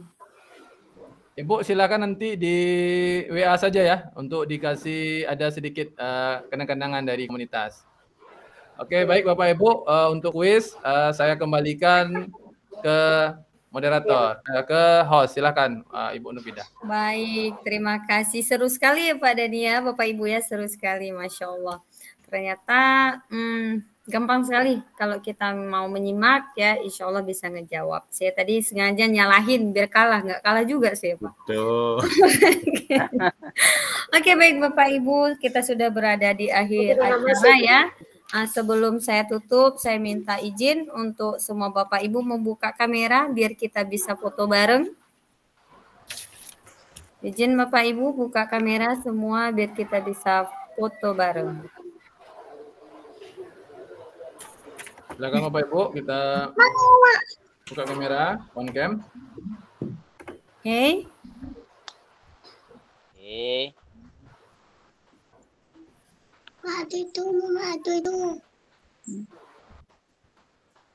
Silakan Maaf pimpin. ya Bapak Ibu, untuk audio saya off-kan semuanya, kamera tolong di-on-kan. Baik, saya hitung 1, 2, 3. Tolong jangan di-chat dulu Bapak Ibu, akan masuk jadi ngerusak ini momen. Oke, diulang ya, 1, 2, 3.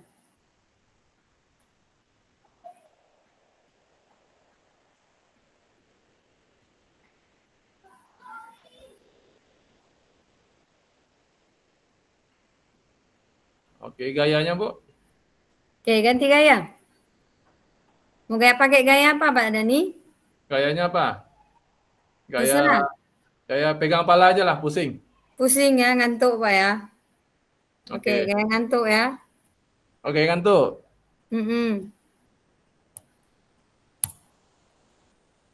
Oke, 1, 2, 3.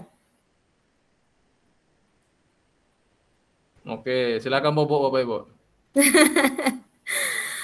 Oke, Bapak Ibu guru hebat, terima kasih ya yang sudah masih setia bersama kami di room ini.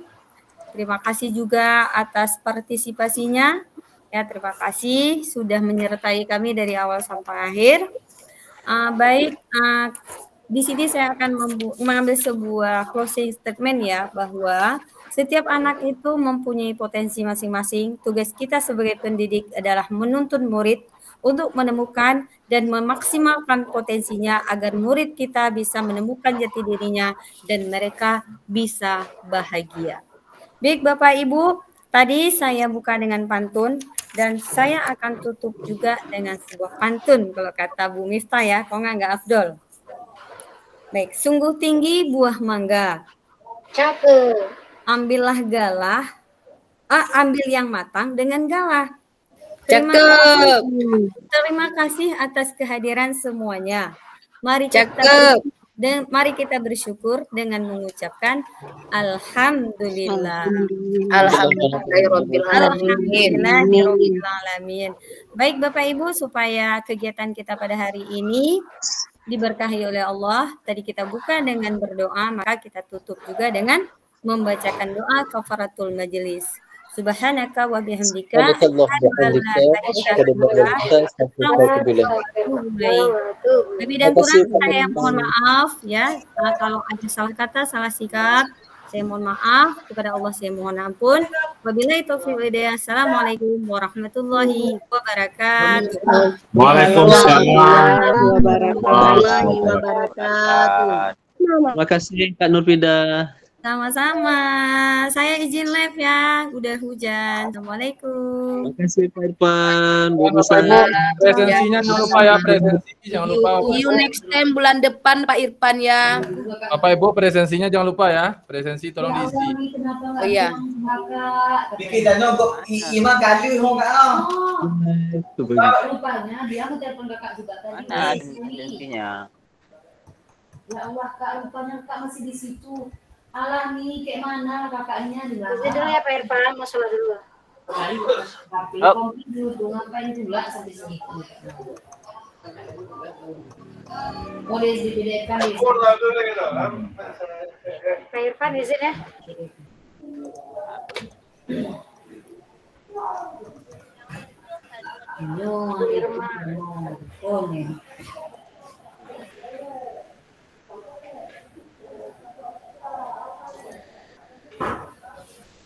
Hancur kita, hancur orang. Kita ini yang paling hancur udah bang. Jadi Pak Ari sudah katanya.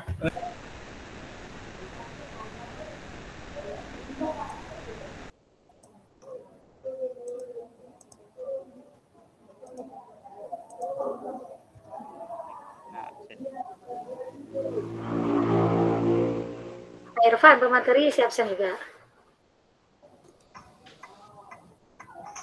Oke, Bapak Ibu yang belum isi presensi silahkan isi. Mohon tidak membagikan ke luar. Insya Allah nanti malam kalau selesai kita bagikan terus sertifikatnya. Kromatir tinggal. Oke Pak Risman. Dieksekusi terus.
Izin live ya Bapak Ibu. Ya boleh Bapak Ibu. Terima kasih atas partisipasinya. Sama-sama.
Oh, enggak ada nak Mas Ri. Mana objeknya? Oh, oke. Absen medua apa so? Oke.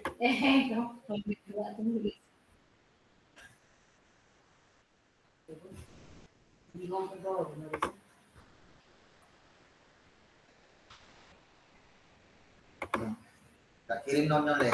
Ibu Fitrian yang langkah-langkah kadu langkah-langkah aplikasi Kak.